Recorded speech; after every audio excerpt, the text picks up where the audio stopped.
All right, we are going to call to order the April 25th, 2023 Board of Education meeting. Time is 5:35. Thank you for your patience. We had our executive session before our meeting this evening, so we're running a few minutes behind. Tammy, please show that all board members except member Muhammad Khani are present. I think she's running just a few minutes behind. This time we'll move to item 2.02. Chief Communications Officer Mr. Stephen Hall will introduce students from Field Elementary to lead us in the Pledge of Allegiance this evening. Good evening, members of the Board of Education. That's right, tonight we are pleased to introduce 3 students from Field Elementary School. Students, would you please come forward? I'm going to introduce each one of these gentlemen. If you'll stand on this side right over here. We are joined tonight by Isaiah Preciado, Jaden Kottner, and Caleb Urich. So all 3 are second graders, and they've been selected to represent their school based on their outstanding communication skills and their willingness to be risk takers. And that was demonstrated to me earlier this evening already. They've already negotiated some candy that Dr. Bagwell has agreed to give them when we're finished. So those communication skills were on display. So we work daily to exemplify the traits of the IB learner profile at Field. Tonight, they will demonstrate their language skills by leading the Pledge of Allegiance in both English and Spanish. Before they do, however, we would like to acknowledge their principal, Dr. Janelle Bagwell, and their family members who have accompanied them here tonight. Please stand so that we may recognize you for your support of these students.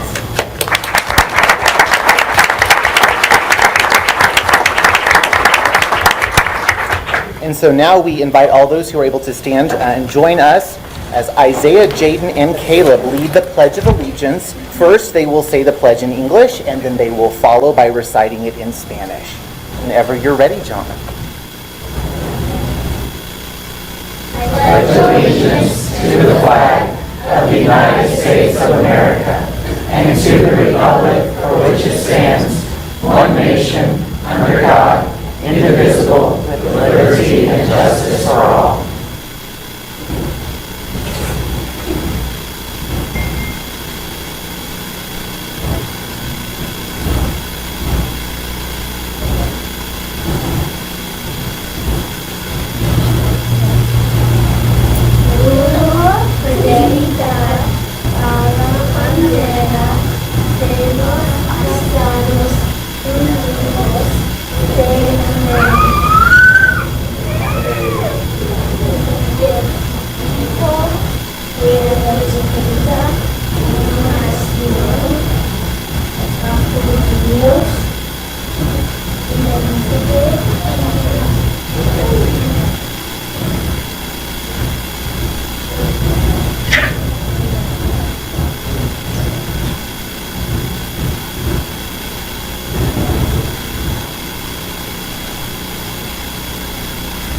Good? Can I start over again? Yeah. Okay, you start one over. You want to? We're good.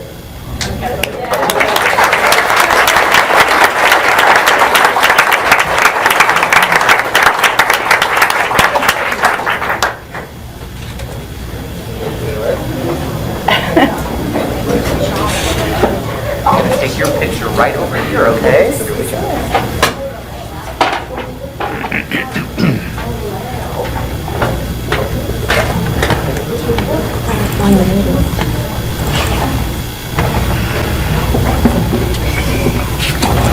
Get off the board.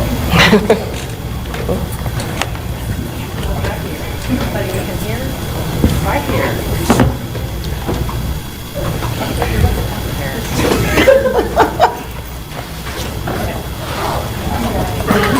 Well done.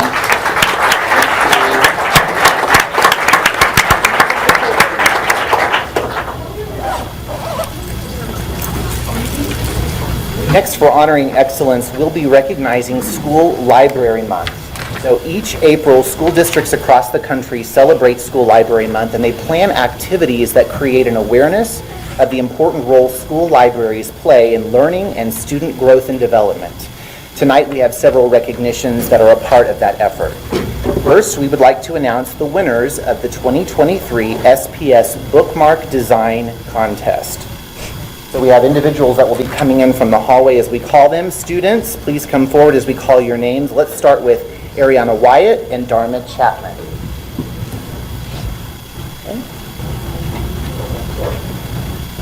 Okay. Let's start here. Ariana is a 4th grader at Disney Elementary School, and her winning bookmark design is displayed here on the screen. Great work, Ariana.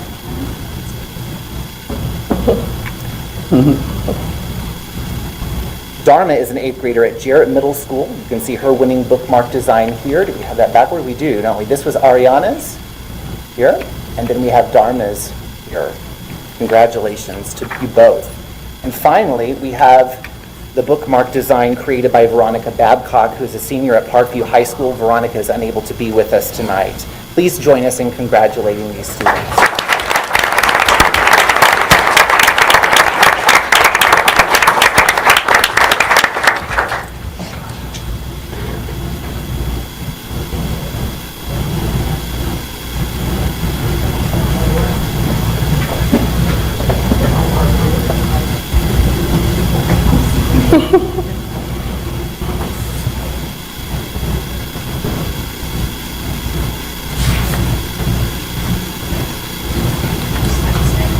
Thank you all very much. Congratulations. Oh, yes, let's do it. Absolutely. You can join us if you like. Thank you.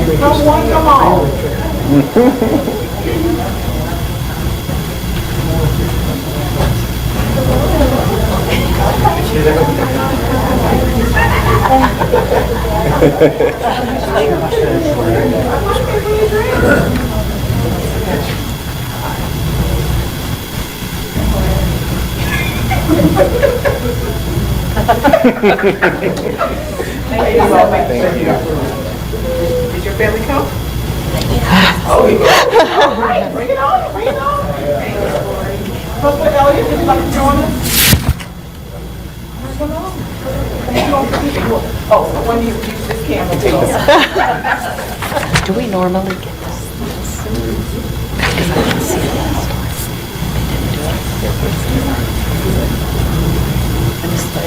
Maybe I got it. I'll call it. He cooks in the kitchen. He cooks in the kitchen.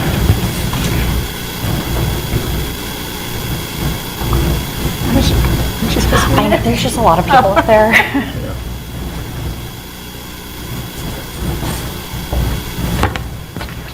We also want to highlight another honor related to our school libraries. We recently learned that Glendale High School Library has been designated as an exemplary school library program for the 2nd year in a row by the Department of Elementary and Secondary Education. This honor is the result of outstanding work by the library team. At Glendale, congratulations to Nicole Bueno and Samantha Donnelly for this important achievement.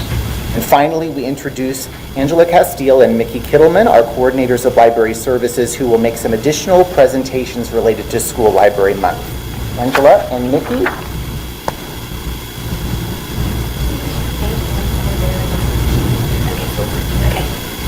Well, I'm just here to, Dr. Lathan, to represent middle school librarians and to say thank you.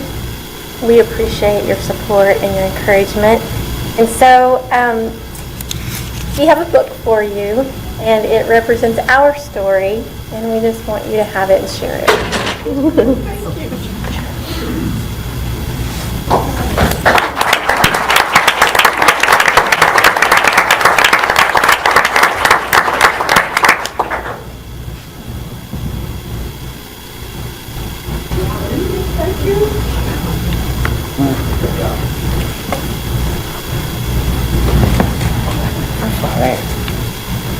Springtime is a time when students are especially busy with district and state competitions, including Future Business Leaders of America members.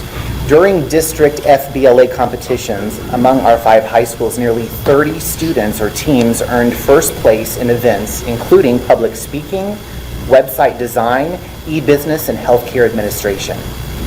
So that we may acknowledge these accomplishments, we have invited FBLA advisors and student FBLA officers to attend this evening. Some of them are unable to attend because they're actually participating in the DECA International Competition, which is occurring in Florida this week. First, we want to introduce Dr. Katie Kinsinger, Coordinator of College Career Readiness, and Ashley DeVore, Career and Technical Education Specialist, who support our FBLA advisors and students. We'd like to invite our high school representatives to come forward. From Glendale, we have students Ashley Kallenberger and Sylvia Lampy. Advisor Andrea Hall is at the DECA competition with students. Come forward. Representing Hillcrest, we have advisor Shad McGuire. Joining us from Kickapoo, our advisor Logan Tepe, and Kickapoo FBLA President McKenna Hunt. And then Parkview and Central are represented by advisor Shad McHugh and Michelle Harrison from Central, and I don't believe they're able to be with us this evening. So let's congratulate this outstanding team.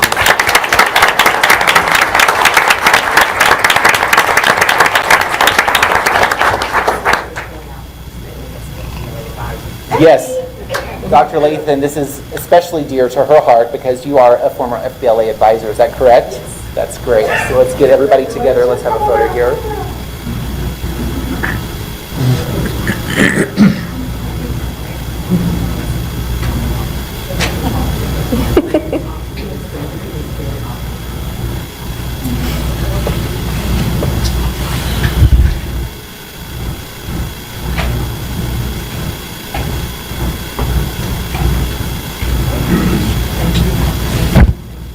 Once again, congratulate these FBLA representatives and recognize them.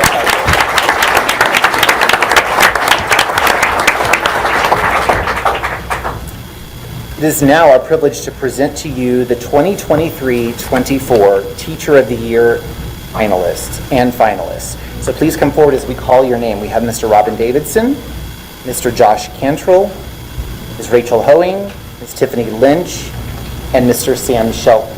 Please come forward.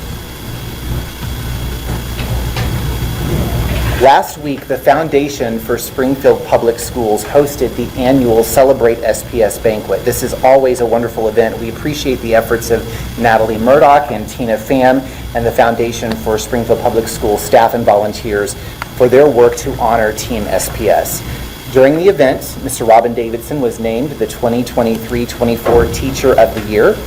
Robin is a fourth grade teacher at Gray Elementary School. He started his career with SPS in 1999 at Reed Academy and then spent 14 years at Westport Elementary before joining the team at Gray Elementary. Robin and the four finalists were selected from 355 nominations as examples of outstanding teachers at SPS, an incredible group of educators. The finalists are Josh Cantrell, who is the media teacher at Central High School. He's not able to join us this evening. We have Rachel Hoeing, who is a kindergarten teacher at Sequiota Elementary School. Tiffany Lynch, who is the functional skills teacher at Pipkin Middle School. And Sam Shelton, who is an industrial technology teacher at Central High School. Congratulations to each of you. Let's give them a hand.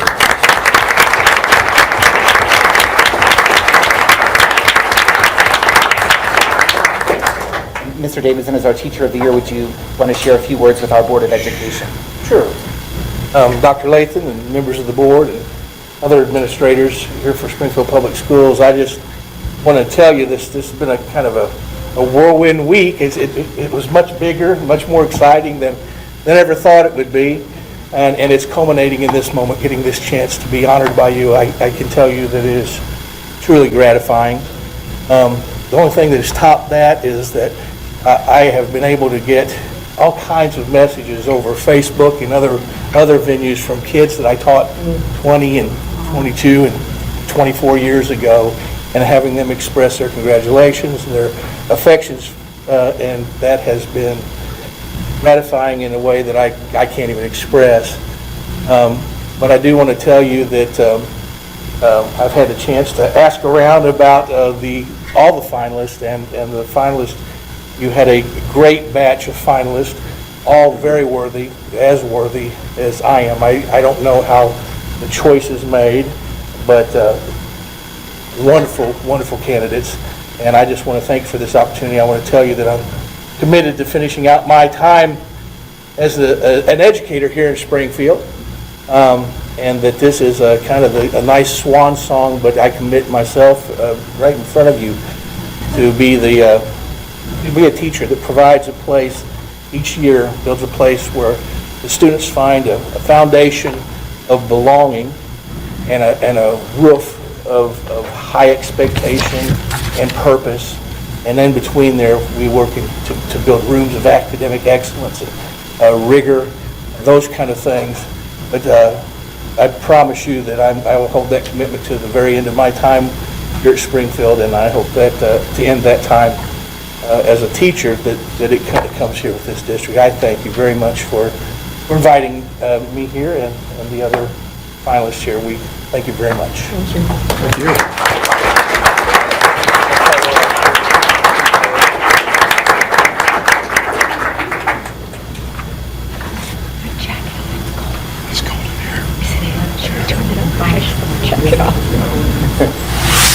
Perfect. Thank you. Thank you all very much.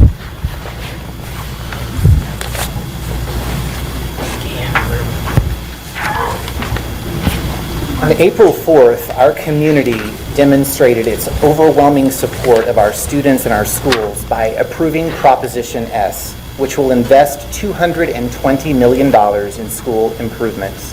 Nearly 78% of voters supported this bond proposal. This success would not have been possible without a large group of advocates and volunteers known as Friends of SPS. This grassroots citizen advocacy group is co-chaired by Drs. Alina and Darren Leonard and Marshall and Winter Kinney. Dr. Tom Prater serves as the group's treasurer. Working together, parents, alumni, grandparents, nonprofit and business leaders, PTA and neighborhood association members helped raise more than $150,000 to promote the important message regarding the safety, security, and facility needs of Springfield Public Schools. Friends of SPS steering committee members coordinated the work, which ranged from fundraising, placement of large signs, mailers, social media and digital management, TV commercials, videos, door-to-door canvassing, civic and community presentations, emailing, and text messaging. Tonight, we want to recognize them for their tireless support of our students and our schools, and their endless hours contributed to making sure that Proposition S is a success. Please come forward as I call your name. Joining us tonight, we have Alina Leonard,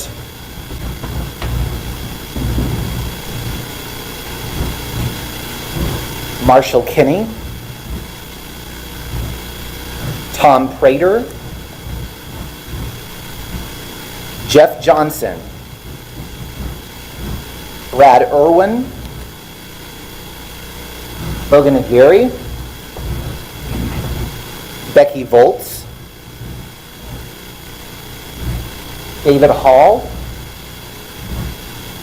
Bridget Dirks, Andy Dirks, and Brandy Van Antwerp. Others who were not available to join us this evening include Winter Kinney, Darren Leonard, Donna Pettiford, Brittany Waugh, Mike Brothers, Aaron D'Anastasio, and Denise Frederick. Please join us in thanking these volunteers for their efforts.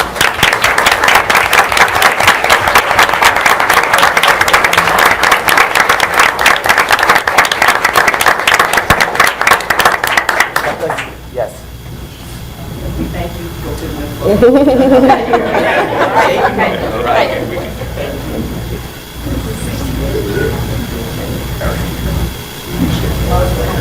That's right, absolutely.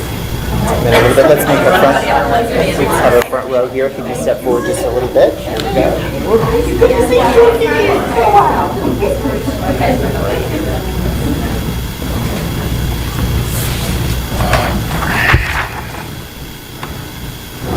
That's awesome. And I want to invite Dr. Alina Leonard, just as a representative of the group, if you could just share a couple of words, that would be great. Well, thank you. I'll just say thank you, Dr. Latham, for honoring Friends of SPS. Thank you, board members, for putting this on the ballot because you saw the needs that existed in our facilities. And so we have over 22,000 friends of SPS that voted in support of our children and educators. So we're thrilled. The people here tonight that Stephen mentioned, they are deeply committed to our community and to ensuring that we come alongside Springfield Public Schools when they need us. And so it's been an honor to serve you during this season. So thank you.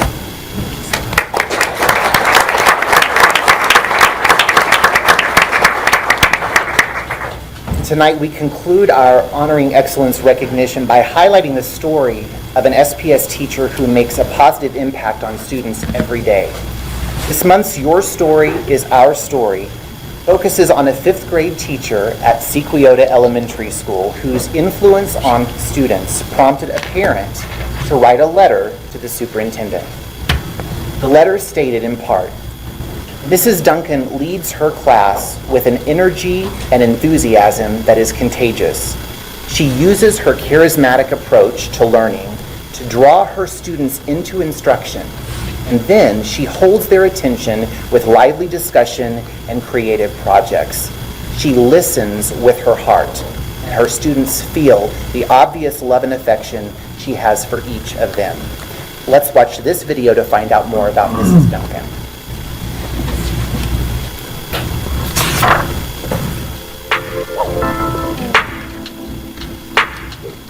Hi, I'm Cindy Duncan. I'm a 5th grade teacher at Sequiota Elementary. Relationships are the key to creating a sense of safety for students, and they work twice as hard for someone that knows them well and they feel cares about them intimately or deeply. And so when Miss Duncan creates those connections with her kids, they want to do the extra mile for her. For me, relationships are so important. I try to get to know every student and make sure that they feel seen and important and understood, and I think that builds the whole basis of their being able to learn because there's trust. They understand that they're in a classroom community and everybody in our class takes care of each other and we love each other and we want the best for each other, which goes toward that learning. She just had a formalized letter addressed to the superintendent and the school board that just is raving about the experience that Mrs. Duncan has created in her classroom for this child. When Ms. Cutter wrote the letter, she mentioned that this was one of the first years that her child was coming home excited about the learning and excited about coming to school. There was a shift in this room that created a level of engagement and fun that made her want to come every single day. She liked that she had choices and things and a voice, and her leadership skills have just grown, and she's stepping into herself a little bit more this year. It makes me almost want to cry to know that these kids are going. 5th graders leave and I don't get to see them again, and they have what they need to be successful in their lives, and they're going to be. I can tell. It's amazing.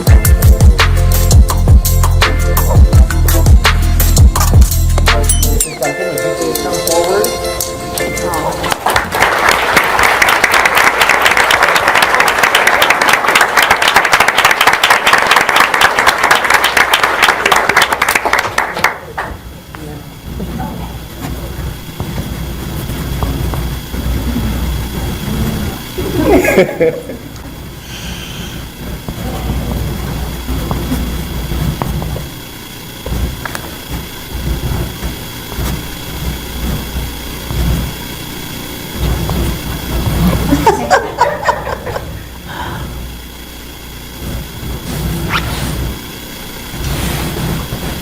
Mrs. Duncan, would you like to say anything?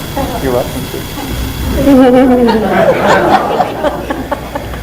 Thank you so much for using your talents and your support to inspire our students.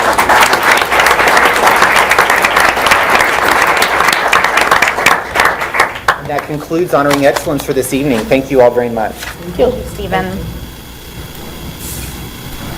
All right, that moves us to item 2.04, which is the approval of the agenda. Make a motion that we approve the agenda as indicated. Okay, we have a motion from Board Member McCoskey to approve the agenda as presented. Do I have a second?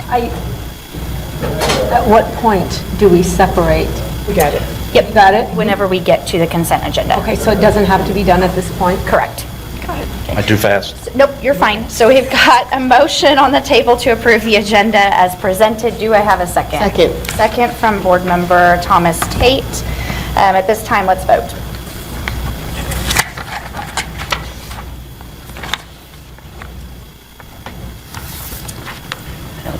There it is.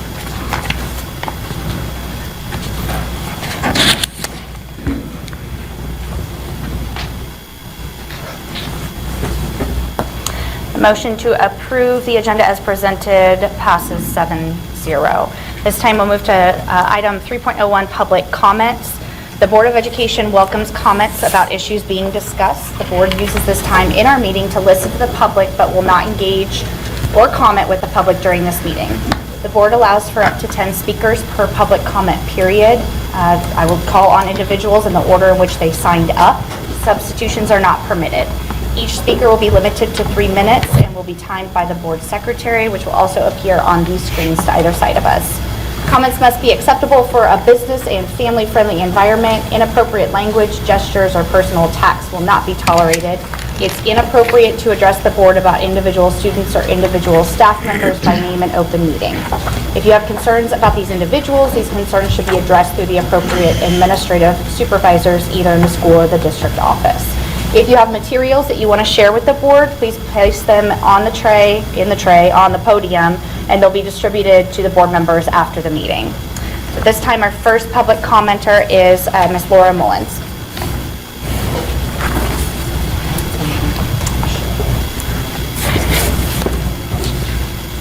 I actually wrote this with tables of data to reference, and on the website it says if I came early I could hand them out, so I'll leave them here, but it might not make as much sense without them, so it's up to you. You can just leave them there and we can go back and watch the board comments as well. Okay. Yep. I will do that then. Okay. Good evening, board members. Recently, during board comments, concerns over student discipline were brought up by a board member, and he asked for a commitment to develop a sound plan by August.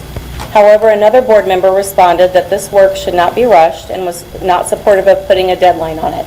I am here tonight to say the time is now. As of the March 28th meeting, we've had 168 educators leaving SPS. Of those, approximately 60% are leaving for reasons other than retirement. Since exit interviews are still not being conducted by the HR department, I am offering a survey for exiting members to complete.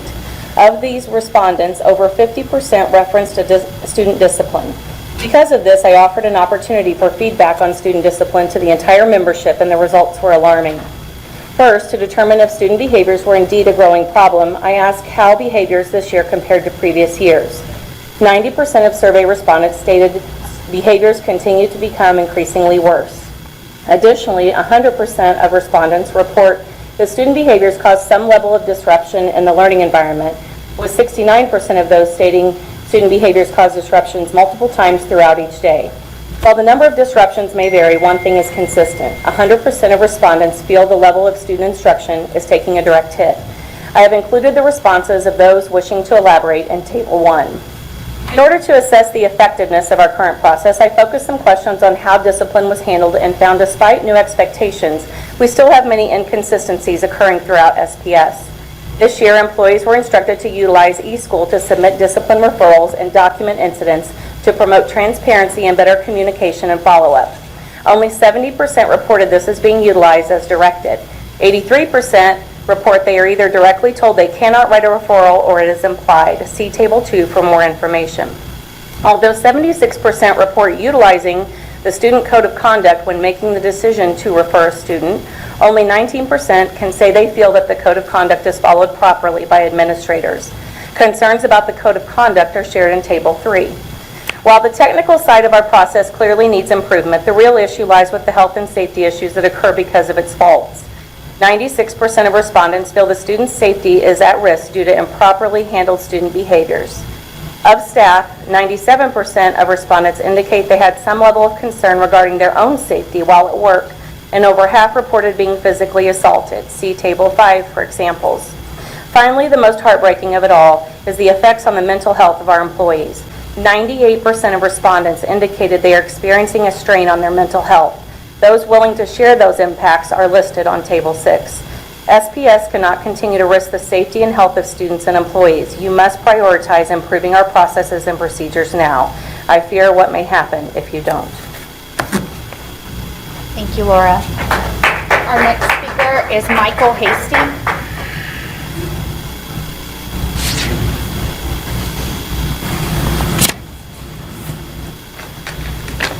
Good morning, board, or evening. I'm here tonight to talk about support for the annualized pay plan for the teachers. I also want to start off with saying that we in the community can see there's no unity amongst this board. It's pretty split and divided. And this is a chance to show that unity, rally around an issue, and support the staff. I've done my research. I've been following this. And for the last 3 months, we've seen staff in here that have emailed. That was made reference in the last meeting. There's been members that are going to be impacted by this speaking, some of them almost in tears because they're going to have to leave or this is going to negatively impact their lives. And apparently those pleas and those requests have fallen on deaf ears to this point. Now we see that certain board members have time for making backdoor deals and, you know, looking out for themselves. We have to publicly shame other board members that we disagree with. But if I ask you that if every child truly counts, and if we're ready to deliver on day one, why this issue has not been taken up by the board. I looked at the agenda tonight and it's not on there. We know that we can make, you guys as a board can make a vote to have an item placed on the agenda. So I ask you, would more outraged performance artists and political activists like Cliff Smart from MSU or CJ Davis from Burrell writing you emails warrant more of a response? Maybe the NAACP board could write a letter. We do have a board member here tonight. We do. And, you know, maybe that would be an issue because every teacher is going to be impacted by this and the support staff. I also looked at the April 17th email in which the staff was informed that they're not going to have paychecks. They gave two, in my opinion, garbage options. You can take your accrued leave as a payout, or you can take a pay advance, which you'll have to pay back. I watched the video when between Dr. Mulford and Stephen Hall discussing this in the April 19th email, and that email also stated that this will help with retention and recruiting, and I'm not really sure how, what we've heard from the staff speaking here, how there's going to be retention, and the speaker before may not be referencing this issue, but there's a mass exodus of teachers at SPS right now, and this is part of that issue. So I'm asking you guys tonight to show some unity, vote to put this on the agenda, do what you can as the board, discuss it here in the open public, and make a decision before that mass exodus happens and we have beautiful new schools, safe places for kids, and nobody to staff them after our bond issue passed. So I ask you, I'm not demanding anything, I'm just asking you, show your support, show some unity, rally around this issue as a board, and show support for the staff. The staff are 1/3 of the people you represent as a board. You represent the staff, the students, and the family of this school district.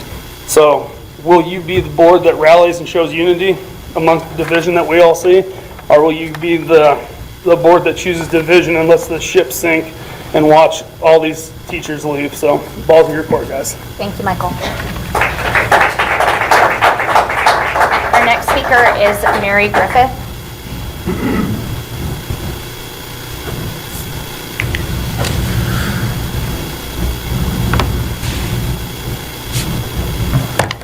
Good evening. I am here today to talk about computer education and the use of Chromebooks. As you know, students in our district are forced to use Chromebooks, and this means that students use Google Docs and Google Sheets. They do not learn how to use the typical software that they will encounter in their careers or at college. They can take a computer skills class, but this class is not required. Mary, you could speak up just a little. Also, they are not taught proper typing skills when they are first given their Chromebooks, and therefore they develop poor typing habits that are hard to break. So in short, SPS students are graduating with a very shallow computer education. While I am not a fan of the overuse of technology in school, I do understand the value of using computers wisely in education. The use of Chromebooks in the lower grades does seem unnecessary, and the older students should be using higher quality devices. Chromebooks may be the cheaper, more accessible option, but that does not mean that they are the best option. Other districts in our state have successfully switched to better options, and I'm here to encourage the board to consider making this change. As a side note, I have heard that SPS is back to teaching cursive and does plan to bring back some textbooks. I appreciate these positive changes.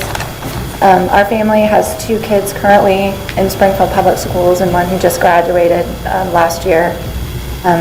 So over the last 14 years, I have seen a decline in our district. So I do appreciate the board members who are asking thoughtful questions and who are working to make academic excellence the priority here. And since I have a little bit of time, the thing that inspired me to come and speak about this was that recently our daughter, who's a junior, was looking to change jobs. And she asked me to help her to put together a resume. And when I sat down with her, I quickly recognized that she does not know her way around Microsoft Word, which I was surprised by because she's been using a Chromebook in school for years.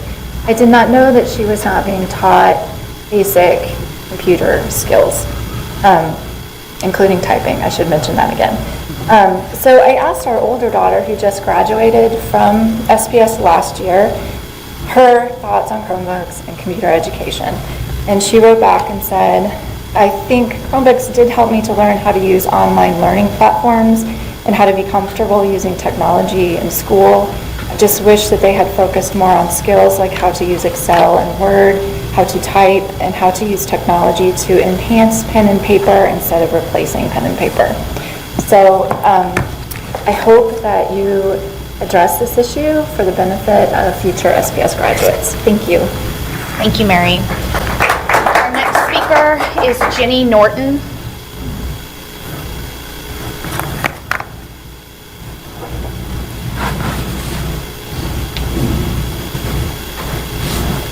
Good evening. I'm Dr. Jenny Norton, and I'm here to tell you my why today for being here to call for a statement of support for the LGBTQ+ community. This is needed now more than ever with governmental overreach. If you're paying attention at all, there are several pieces of legislation, as well as an executive order, an emergency order from the state attorney general. My why for standing here is to support a positive learning environment, which is clearly something that is needed that people have already spoken about, support for student achievement, which is something that I know is a priority for this board, and to support college and career readiness that feeds our local economy and private industries in your town. I don't know about your school district, but I know the institution where I work, since this emergency order has been released, we have had an uptick in bullying and in harassment and in assault. Just in the last 7 days, I have had a student followed on my campus, and they have had water bottles thrown at them after being asked what their pronouns were. I have had a colleague have have homophobic slurs put on their car and are harassed. I personally have been harassed in this last week by a colleague in a faculty all-email. I can only assume what is happening on your campus, and I wonder if you know what is happening.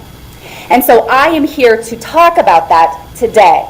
Students need distractions in order to be removed for them to engage in the learning process. What I know and teach in my classes is that when we are in our survival mode, we are asking, am I safe? You are not learning in that position. When you feel safe, then you get to move up to an emotional state and ask, am I loved? It is our job, your job, to make these children feel delighted in their existence. And when you do that, they will thrive for you. And once they receive that emotional state, they can then move up to executive functioning. This is where creative happens, this is where brilliance happens, and this is where they can ask, how do I solve this problem? When students are in this state, their math scores and their reading scores soar.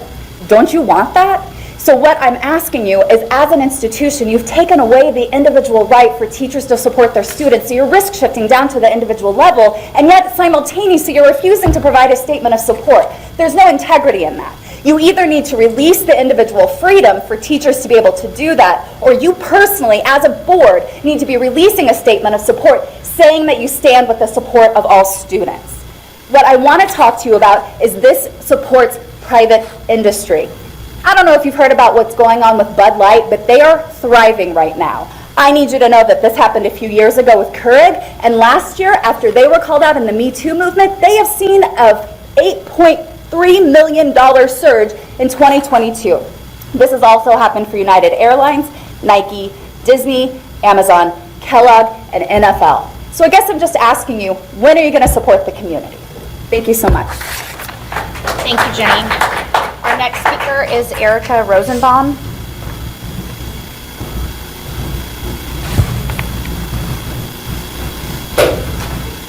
Hello. My name is Erica Rosenbaum, and I'm the principal at Bissett Elementary. I want to start tonight by thanking each of you for your commitment to our SPS students, staff, parents, and community.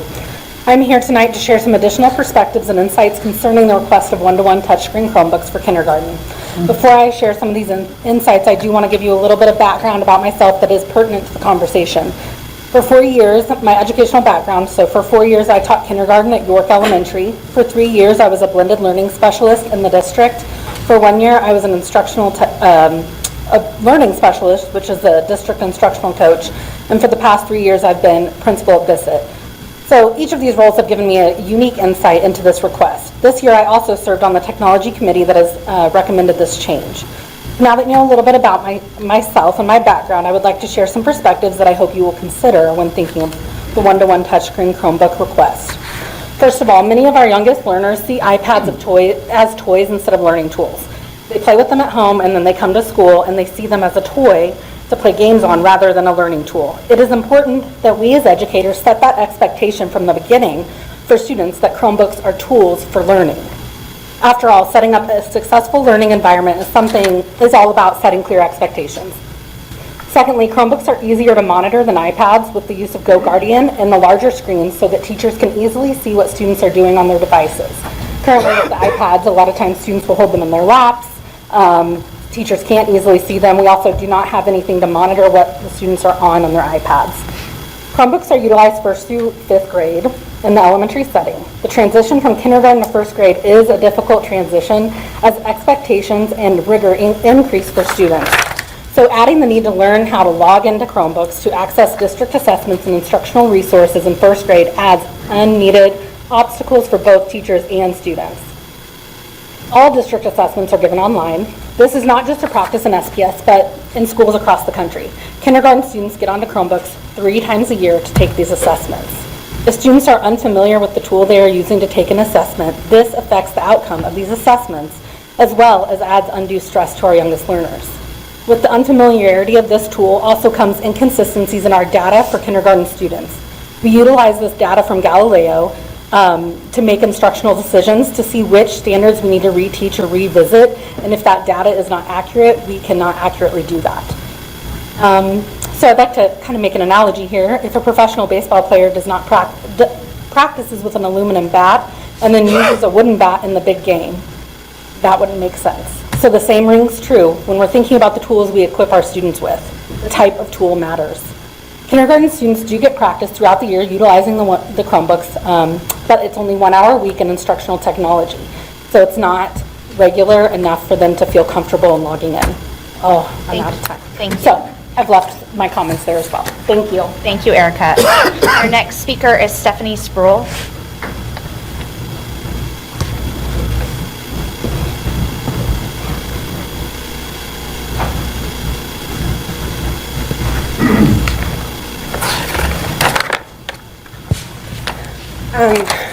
I wanted to address you tonight because we are more divided than ever. We have board members that do not say the Pledge of Allegiance who see the American flag as a political statement rather than viewing it as a symbol of unity and strength. Board members who plan a coup behind other members' backs to elevate their position of power. We have a board member that openly laughs and mocks at other members to their faces with no remorse, while at the same time calling those members aggressive. Sadly, we have board members who support their SPS partners openly lying to our kids and see no problem with it. This board member also stated that every child counts, yet their behavior and actions prove that to be false in every single way. I speak with teachers every week, and their biggest complaint is that our lack of discipline is out of control. They do not feel supported by their principals. They do not feel safe reporting instances that are blatant violations of SPS policy, and they can be treated more fairly in surrounding school districts. I'm seeing them flee Springfield to live and teach in our surrounding districts because their lives would be more fulfilled and their jobs would be more secure.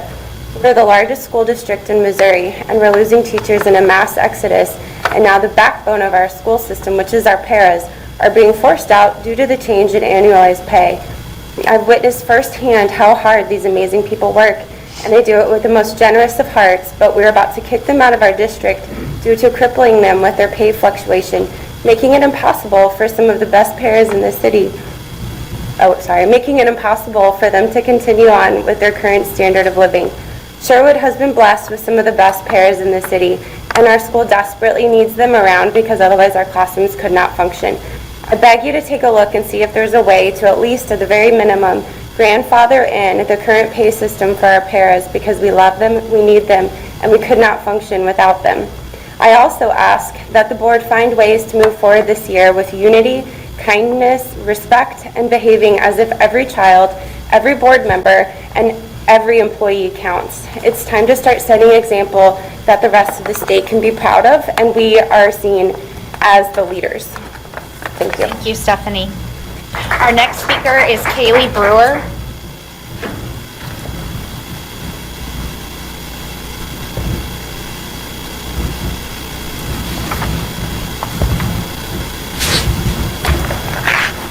I'm going to talk about a couple things, but the first thing is discipline issues.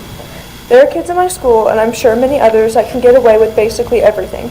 I had a friend that would intentionally get lunch detention because she enjoyed it so much. If I were to ask the kids that are consistently in trouble what lesson they learned from ISS or lunch detention, they wouldn't be able to answer. Behavioral issues are a huge disruption to classrooms. Kids cannot learn when there's constant interruptions. Some teachers will argue back instead of teaching, which causes an even bigger interruption. If kids are properly disciplined, we might start seeing better test scores. If kids could focus on why they're actually at school instead of extra behavioral issues, I can promise you our future would look so much brighter. Another issue is work is too easy. Sure, there are some students that struggle in school, but that does not mean that the work for everybody should be dumbed down. Students who do understand the work shouldn't have to spend their time playing games rather than learning. And I will admit that that is more fun, but think about our future. If we learn nothing now, then what will we be good for then? There are tutors out there that are able to help struggling students, so if kids are having issues, there's a solution. The solution shouldn't be to just dumb everything else down. A while ago, it was said that nobody cares about academic achievement. If that really is the case, why are you on the school board? Isn't it your job to care? As a member of the school board, you should have two main goals. Number one, being and creating a safe environment for all students in SPS. Number two, being helping students learn and grow academically. If you don't agree with that, then you should ask yourself why you're on the school board. It is unfair for mine and other students' education to be messed up because you're choosing to be on the school board for the wrong reasons. If academic achievement isn't your top priority, then you're in the wrong place. The future of Springfield, Missouri, and everywhere else in the world would be much brighter if educators actually cared about educating. Thank you, Kaylee. Our next speaker is John Vaughn. I would agree with the lady back over here, with the girl right there, that as we've addressed on several times, discipline is a major issue. I grew up in a school where it was a no-nonsense situation. This is a real problem. Many of the transgender issues are really discipline problems. They need to be taken care of at the highest level. And we have people here that have tried to present that, and it needs to be dealt with. So until we do, this is going to continue to be the same old conversation. I would like to talk tonight about gender ID and sexuality. I want to talk about some myths. I want to talk about a couple of facts that we need to be aware of. We hear continually a narrative in this room about suicide and depression. I want to tell you that this is not a monopoly of the LGBT community. There are parents, there are people in this room, there are teachers that have thought about taking their lives, and some have taken their lives. So we need to get rid of this conversation that it's a monopoly of the LGBT community. That is not true, and that is not a fact. I want to deal for a second with this issue of the number of genders. It's not just an LGBTQ plus whatever. Okay, it's not like a dozen of these things. Facebook, ABC News together found, they came up with 58 genders, okay? Open.edu came up with 76 genders. Tumblr came up with 112 genders. We talk about depression and disorientation.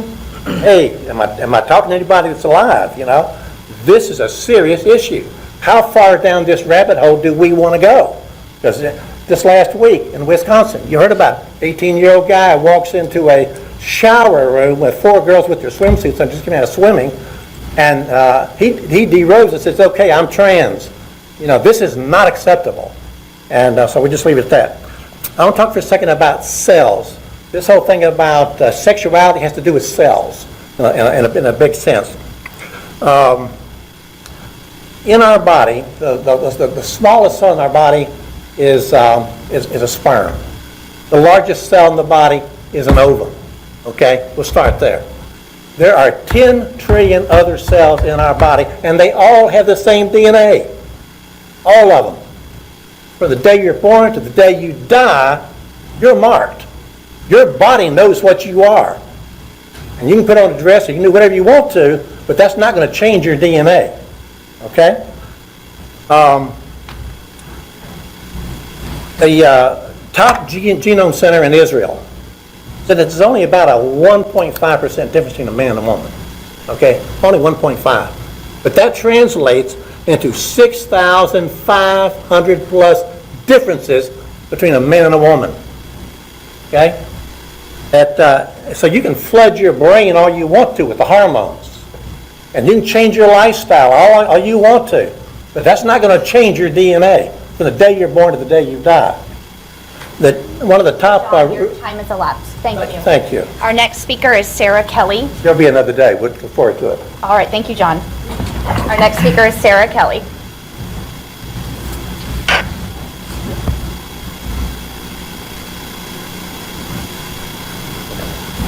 Sorry, sure. Hi, my name is Sarah Kelly, and I'm coming to you as a valuable member of your SPS team, asking you once again to hear the voices of the over 1,100 support staff within the district and reverse the decision to end our annualized pay. Despite my best efforts, I feel like the last time I stood before you, my words fell to the floor at your feet. Today, I would like to give you a window into my world. I'm a paraprofessional in a self-contained classroom. My contract time is 7 a.m. to 2:45 p.m. My fellow paraprofessionals and I are required to be taking off students from the buses at 7 a.m. I'm sure you understand it's actually impossible to get inside a locked building and secure your belongings and be out to the buses in the exact same minute. But we do it anyway, and no, we don't get paid for any minutes before we arrive because they are before our contracted time. We do this because we choose this job and we love our students. At my building, there are 3 self-contained classrooms. Each classroom should be staffed at 3 paras and 1 teacher. We have never been fully staffed. There is a revolving door of substitutes who can only provide us with minimal help because they cannot touch or toilet our students. Add to that sickness of staff and workman's comp. I and my fellow employees still do this every day because we choose this job and we love our students. Breakfast involves preparing sippy cups, opening packaging, helping with meltdowns from our nonverbal students who cannot communicate that they only like apple cinnamon Cheerios. We feed the students who cannot feed themselves, and we do this every day because we choose this job and we love our students. The rest of our day is highly structured, and yet to the outside world looks like chaos. We balance IEP needs along with therapies, sensory breaks, toileting, feeding, and behavioral interventions, and we do it every day because we love our students. At the end of the day, we leave physically, mentally, and emotionally exhausted. I left today physically, emotionally, mentally exhausted, and smelling like urine, but don't worry, I changed before I came. Not unlike many of our support staff, I have a second job. I am the trauma-informed liaison for the Cox Health Systems. This means I have hours upon hours of trauma training through the Missouri Hospital Association and Alive and Well Communities. As our support staff, we are stretched too thin, mentally and emotionally. The majority of us make less than $25,000 a year. This decision has caused a trauma response from our support staff. Trauma responses looks like physical and mental health issues. High blood pressure, headaches, increased risk of stroke, sleep disorders, PTSD, and these are the people you are asking to care for our most vulnerable students. but we do it because we love our students. So would you please remind this community that you love our students too, and leave our annualized pay in place? Thank you. Thank you, Sarah.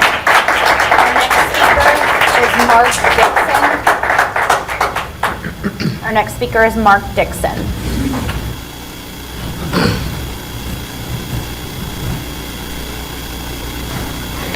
Good evening. The A Nation at Risk report was a landmark document released 40 years ago this month, 1983. Criticizes the state of education in America and called for sweeping reforms. The report alleged significant problems in American schools, including poor academic performance, low graduation rates, and inadequate preparation for the workforce. With terms that have now become buzzwords in current education discussions, the report highlighted the need for increased rigor in academic standards, improved teacher quality, and greater accountability for student outcomes. Positive ramifications of the report's impact on education and education reforms in American schools include raising awareness for the need for reform and setting the stage for the No Child Left Behind Act, along with other federal education reform initiatives, many of which have admittedly fallen well short of their intended goals. The report also stimulated public debate on education issues, which led to greater investment in education and increased attention to teacher quality and student achievement. However, there were also negative ramifications of the report's impact on education. The focus on standardized testing and accountability measures led to a narrow, test-focused curriculum that reduced instructional time for subjects such as art, music, and physical education. The emphasis on accountability also led to a narrowing of the curriculum and a focus on teaching to the test, rather than on fostering creativity, critical thinking, and problem-solving skills. Furthermore, the report's recommendations did not address underlying structural issues in American society, including high poverty rates, inadequate access to health care, pernicious racism in the post-civil rights era. These issues continue to negatively impact student achievement and contribute to disparities in educational outcomes across race, gender, and class lines. Therefore, education reform efforts must take into account the broader social and economic factors that contribute to educational disparities. In addition, the ideology of meritocracy plays a significant role in shaping education policy and practice. It's the notion that individuals succeed based on their own abilities and hard work. Sounds great. But it has been used to justify policies that place greater emphasis on standardized testing and accountability measures. However, this approach ignores the impact of structural inequalities, such as poverty and racism, on educational outcomes. Education reform efforts must work to create more equitable opportunities for all of our students. I hope this board will consider these issues and impacts going forward in championing policies. Thank you. Thank you, Mark. So that concludes our public comments for this evening. We'll now move on to our consent agenda. These items were presented at the April 11th, 2023 study session for review, and board members were given an opportunity to ask questions at that time, as well as additional information and questions answered by email over the last 2 weeks. There has been a request by Board Member Byrne and Board Member Muhammad Khani to remove one of the items from our contract agreements, change orders, and bids, also known as KCOB. They've requested to remove the item Loving Guidance, Inc., which is under Counseling Services Department. So we're going to remove that from the agenda item, and that item will become new item 4.05. So Tammy, if you could make that new item 4.05.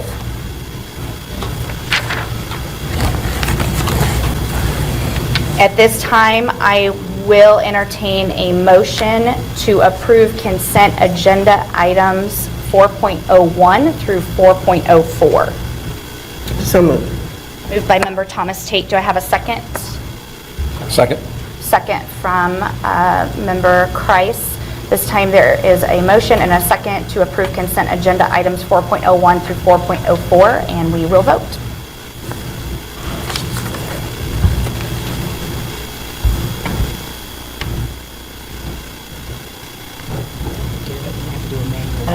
see mine up there.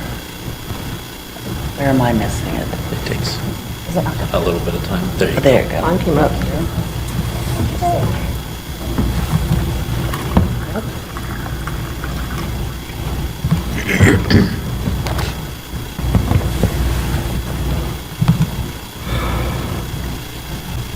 The motion passes 7-0. This time we'll move on to our newly created item 4.05, which is the Loving Guidance, Inc. Item on KCOB. Do I have a motion? This would be a motion to vote in favor of that item at this time.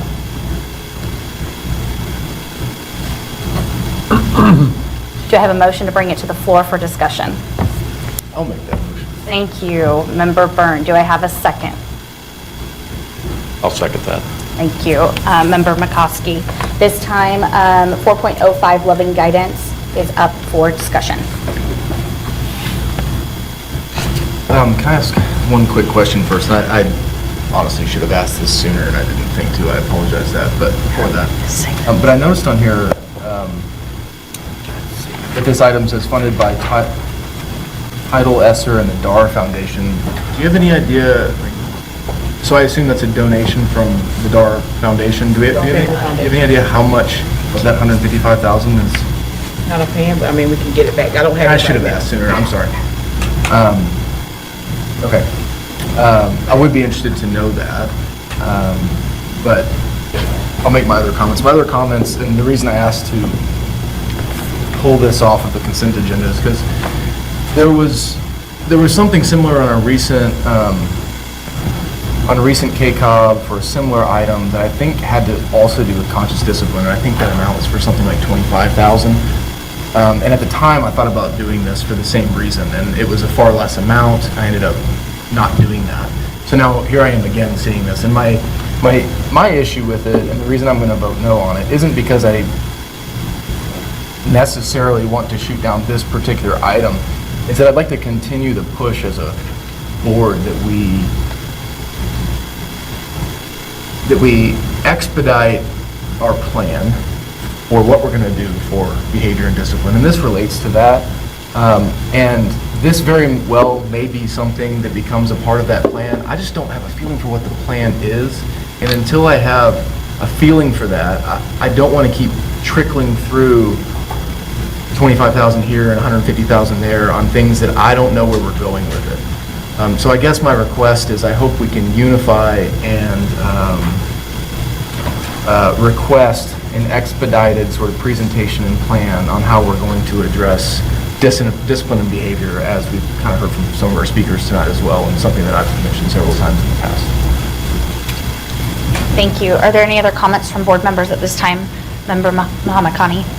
I have somewhat of a similar concern.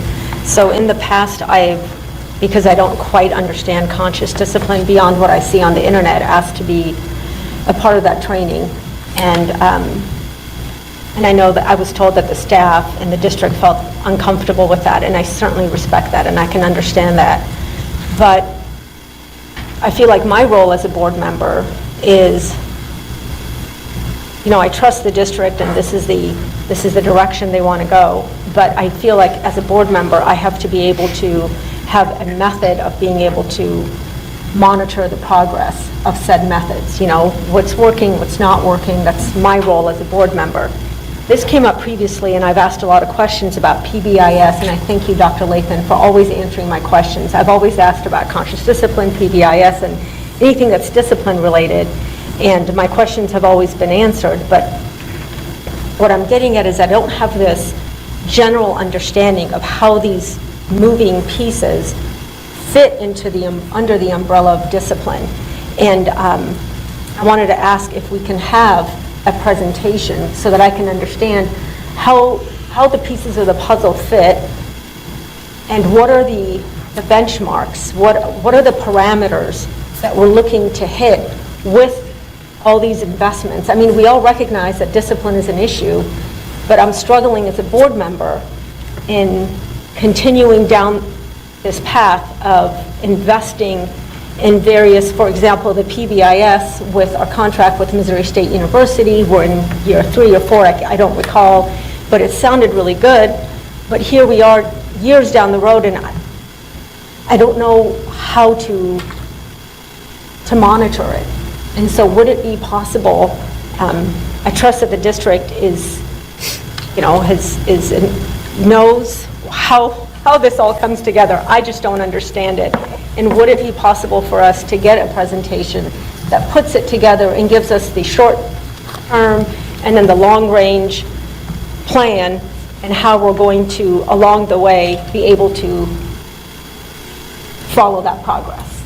Can you get that to me and we can see if a majority of the board wants a similar presentation? Get what to you?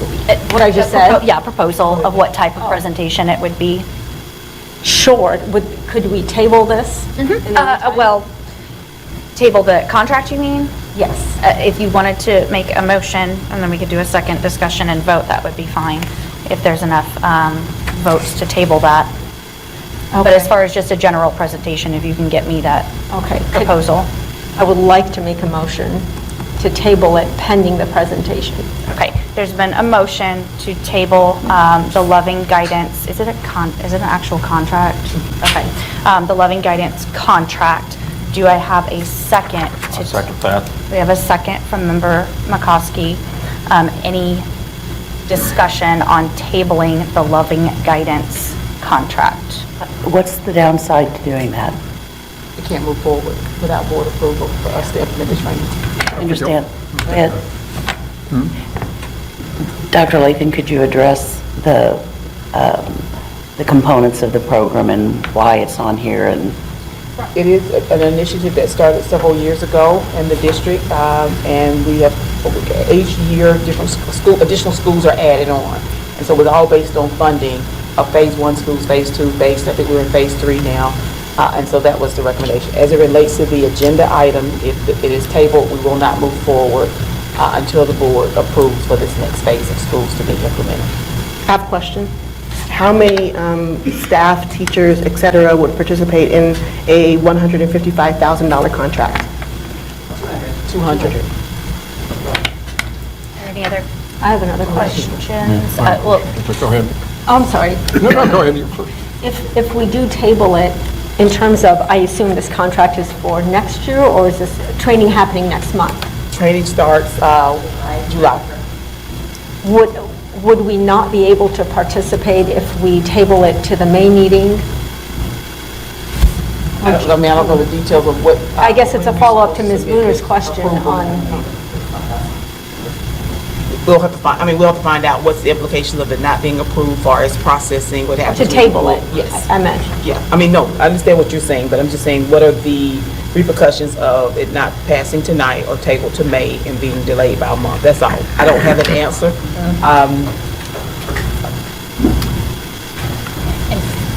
Scott, I think you had a... That was my question, and then, okay, now, You would have following up on that. in advance. I'm sorry? If I had gotten the questions in advance, I would have been able to research it and Right, have sure, an answer for absolutely. tonight. All right, but with that being said, can we vote during the retreat? Or it would be a little, if we could vote during the retreat. We vote during the retreat. It would be a little That's 2 weeks unusual. earlier. And I'll just also comment, there's a reason that we have a study session and then our actual board meeting, so that we've got 2 weeks to ask these questions. 'Cause it would be helpful to know, what does that, if there were concerns about it, what does that look like if we do table it, and if that's going to delay getting things in place to move forward in July. Yeah, I personally don't have concerns with it. I'm familiar with conscious discipline. It's not my favorite program, but it is a program that is utilized and has some evidence behind it, and matches some training both with parents and teachers together to, streamline some of the behavior issues that we see in the schools. I don't have a problem with the program itself, so I didn't ask any questions about it because I didn't know that there would be problems with it. So for me, it's a part of a larger system of behavioral supports that don't fit into a standardized plan that we have yet, but a plan that has existed up until we come up with a new plan. I do agree that we need a new plan, but until we get one, we do still have to have some supports in place. And so this is a support that's present, that we've used in the past, and while we don't have measurable outcomes for all of the schools, because all of the schools haven't been using it yet, there are some schools that have been using it, and I think there probably could be some data that we can pull that talks about the data at those schools that have used conscious discipline in the past. I'd like to make a suggestion. I certainly don't want to hold this hostage to get a presentation or a commitment for new recommendations on how to move forward regarding discipline and behavior. And I'd certainly be willing to vote for it. What I'm looking for is a little bit longer term of put out before next school year is a commitment to us as a board better understanding our plan and as it relates to any changes that we may make and be able to implement before next school year. So I'd be happy to vote this through, and we've got 200 teachers that we need to take part in this, and I'd be happy to just trust that, hey, let's do it. That's not, my intent is not to shut this down, but if we can, I guess as a board, feel comfortable that we can get a commitment that we will have some sort of presentation on implementation of new discipline policies or review of the student handbook, something in that realm prior to the next school year starting that we can implement, then that's kind of what I'm after. And I may be alone in that, but I'm hoping I'm not. I'm hoping there's other board members that can get behind me and say, let's push to ramp up this effort. And it may not be complete. It may be something that we know these things need to be done. We know that this review of the student handbook, and there are certain things we need to address. And then next spring, we can revisit and add on to it then. But I just don't want to wait another full. If we wait beyond the start of the school year, then we're looking at another year where we've done nothing, and all we've heard is that this is an issue. I'm not saying, I'm just asking to address what we can address by the time school starts. I hear what you're saying. And just remind the board, of course, the motion is for this particular contract, understanding too what the concerns are that you have. I understand, but I think that relates to this because it is discipline related, and what in the comments that I made were that I don't want to keep passing through little things without understanding what the plan is. So now I'm saying, well, I'm offering a suggestion. Let's put a deadline on when we can expect the plan. Sure. Or some suggestion, and then I'm happy to move through with this item. And I'll come back, Member McCoskey. Thank you, Madam President. And I would concur with you, Mr. Byrne.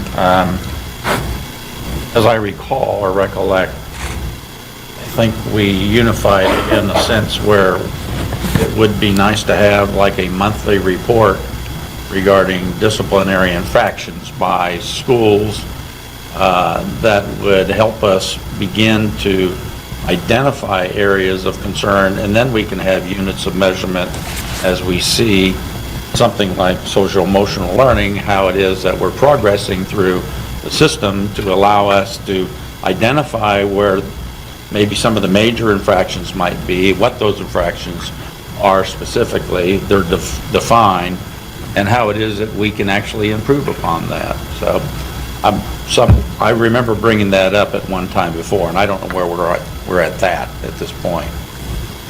Are there any other comments as it relates to tabling the Loving Guidance contract? Can we, go ahead, I'm sorry. Well, my assumption would be that if it's on here, there's a reason that it's on here, and people think that it works based upon past experience and what they're seeing from the people with boots on the ground. And so my opinion would be, I'm not in favor of tabling it. It's here, they're asking for it, and I'm going to make the assumption that people are asking for it because they believe it really works, and it has made a difference. That's where I come from on this. My question was going to be, have we had this training before? And if so, when was it? And how did it go? Yes, we've had the training, like I said earlier, for several years. So each year, we add additional schools to the training. So like I said, to get a full list of which schools were trained, we can get that to you, but I don't have that tonight. No, I understand that. So you have had some schools that you've done the Yes, this training is for before. several You've years. always been trained through the DAR Foundation and Title, what's Title, by the way?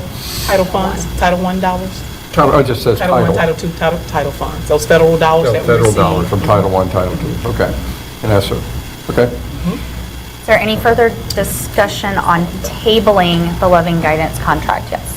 I would like to address your comment about we've had 2 weeks opportunity, and I'd like to explain why I'm asked for it to be done at the board table. I've seen conscious discipline in bits and pieces over the last couple years, my tenure on the board. Each and every time I've asked questions, and I'm very grateful for the answers, and I comprehend that. However, I was still struggling with where it fit into the comprehensive picture, and I've asked about benchmark parameters. So it gets to a point where, you know, I've asked the question, I've seen the answers, there's really no more there. So when it comes to asking for a presentation on the overarching, you know, concept of where and I've asked questions about PBIS. We've even asked at the board table with a staff member in the audience at one point. This is not a new discussion or conversation. But the reason I asked at the board table tonight about a presentation is I don't feel like as a one board member, I should be asking Dr. Lathan. This is something we do as a board, right? As a quorum, this is a board action to request a presentation.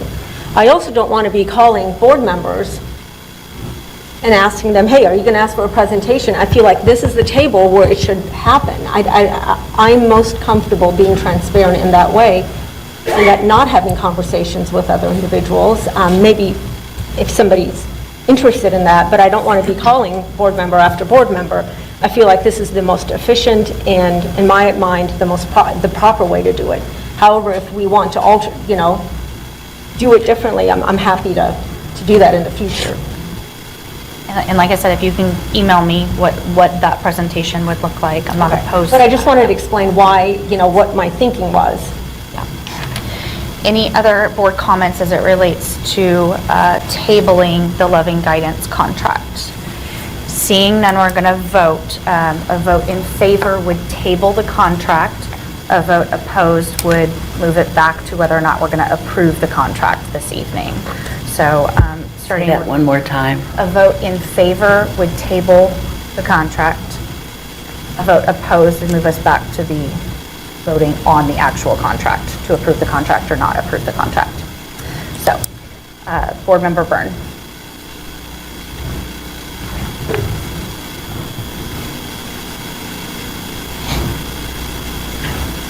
Aye. That was an aye.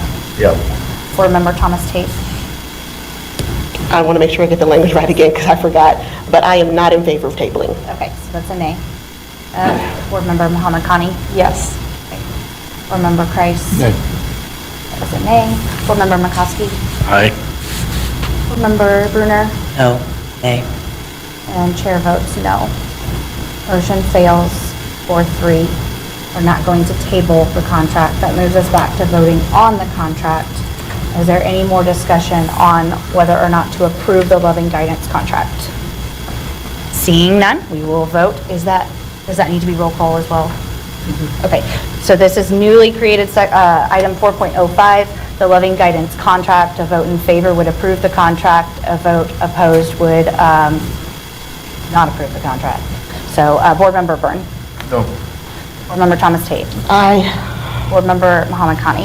Abstain. Board Member Kreis. Aye. Board Member McCoskey. Abstain. Board Member Bruner. Aye. And chair votes aye. Motion passes 4-1-2. An abstention. That concludes item 4.05. That brings us to item 5.01, which is the treasurer's report. Hello, good evening. Hello, good evening, board. In your board packet is the monthly treasurer's report. Happy to report that we continue to track as projected with revenues and ending fund balance. There are a couple of items of note. As a reminder, we are in the budget development process, as well as kind of in the middle to end of the collective bargaining process. And so it won't be long. We'll be bringing those collective bargaining agreements to you for your review and then approval. That will likely be in June, as well as the budget, the final budget for next year in June as well. We do have another presentation in May on the budget, as well as some small group sessions scheduled. So we'll send reminders out about that. In the treasurer's report, I also want to draw your attention to item 3, the initial sale of the Prop S bonds. And so we met with our bond advisor, Stiefel, and right now the market has been favorable. And so their recommendations to taxing entities is to sell a good portion of your bonds, or all of them if that works for you. Now, as a reminder, when you sell bonds, within 3 years you have to expend 80% of whatever it is you sell. So we know that we have 2 middle school projects that you're going to hear about shortly that will be kind of our first round. And then we also have our most expensive project, the renovation at Pershing, that will not start for a couple of years. So we don't believe that we can sell them all and expend 80%. So what we're going to be doing, what we're going to be looking to do is sell 190 million of the bonds and save back 30 million that we would sell at a future date, likely sometime in 2024. That'll probably be dependent upon market conditions at that point and where we're at with the other projects. But at this point in time, based on our anticipated rating, we fully expect that we will be in the mid to high 3s as a percentage rate. And of course, we can invest those funds once we sell them until we expend them. And right now, our investment rates are in the mid 4s.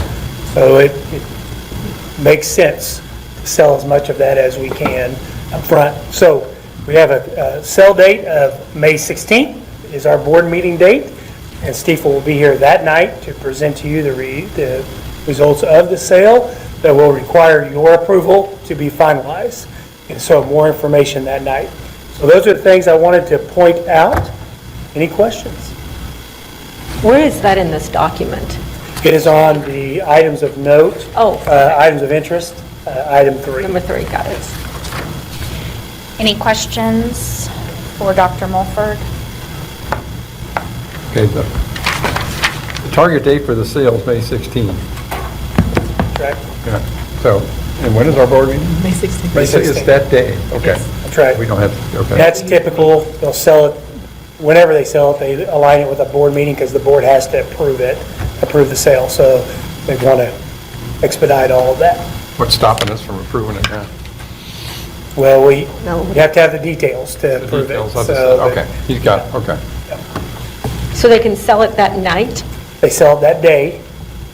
They put it out to market that day. And then a final sale is always pending approval by the board. Got it. Okay, that's what I'm getting at, okay. Yeah, I didn't understand the timing of. Yep. Yeah. Thank you. Any other questions for Dr. Mulford? Seeing Thank you. none, the recommended action is that the board approves the treasurer's report as presented. Do I have a motion? I make a motion that we approve the treasurer's report as reported. Thank you. Member McCoskey has made the motion. Do we have a second? Second. A second from Member Thomas Tate. At this time, we will vote.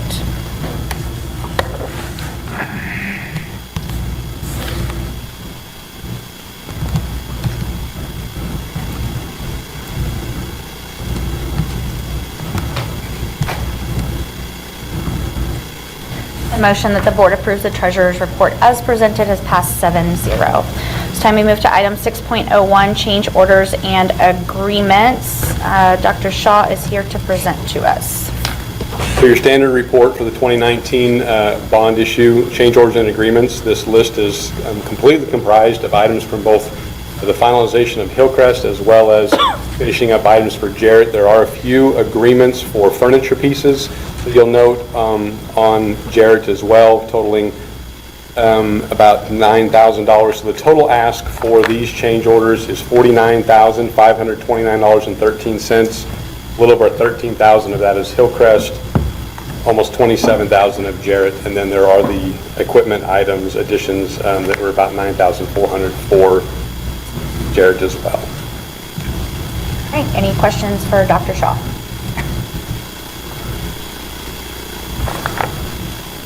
Seeing none, the recommended action is the board approves the change orders and agreements as presented. Do I have a motion? So moved. Motion from Member Kreis. Do I have a second? I second that. Second from Member McCoskey. At this time, we've already had an opportunity to ask questions, so we will vote.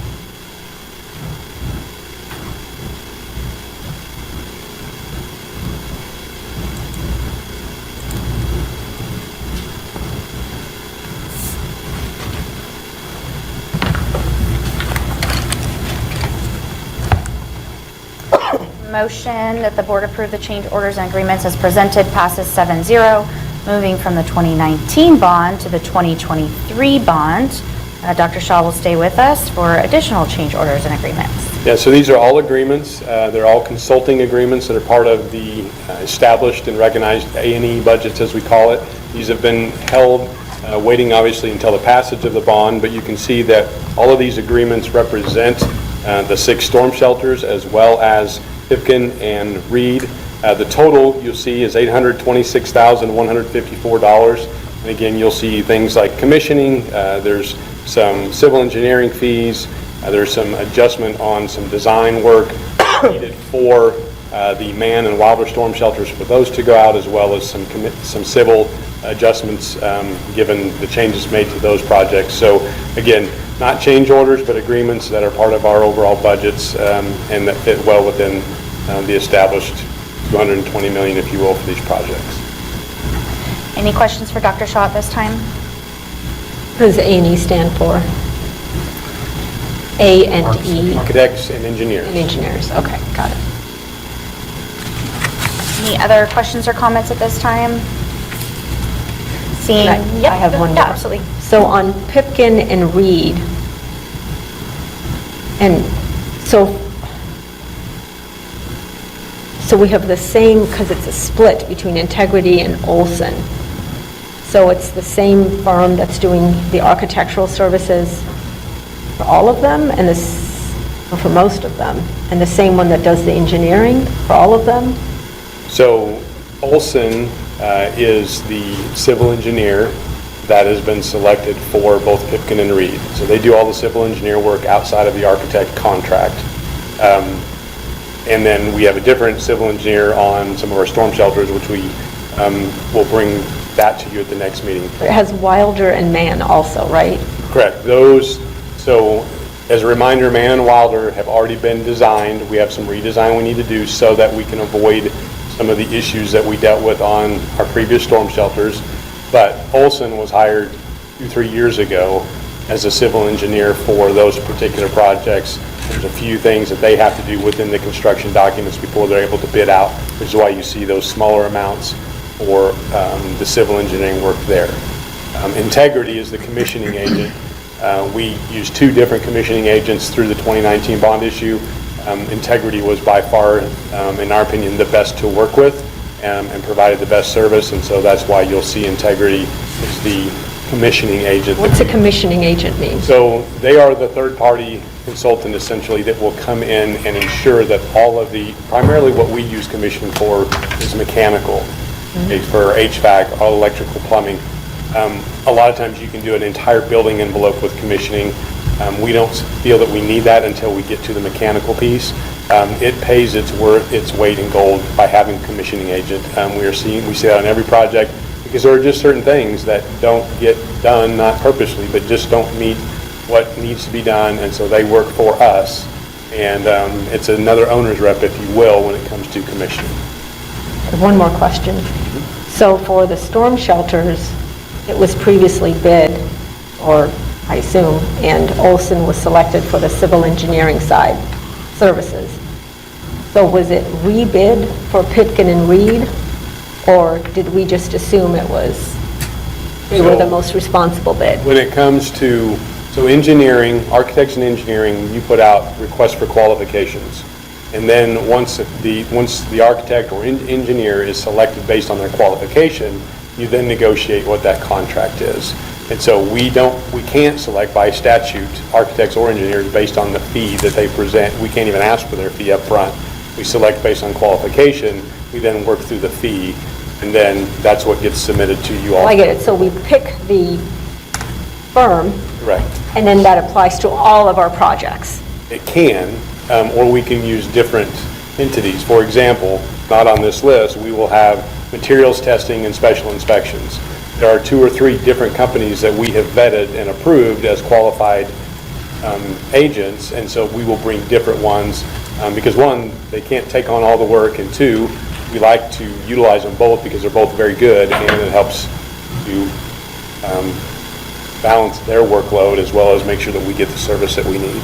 Okay, so even though Pipkin and Reed have different architectural firms, it's the same civil engineering? It is, correct. Okay, thank you. And we've used multiple civil engineers on projects, but we felt Olson was what we wanted on. For the lead for the entire project, okay, thank you. Any other questions or comments from board members? Seeing none, I will entertain a motion that the board approve the change orders and agreements as presented. Make a motion that we approve the change orders and agreements as presented. Thank you. Motion from Member McCoskey. Do I have a second? I'll second that. Second from Member Muhammad Khani. It's time we will vote.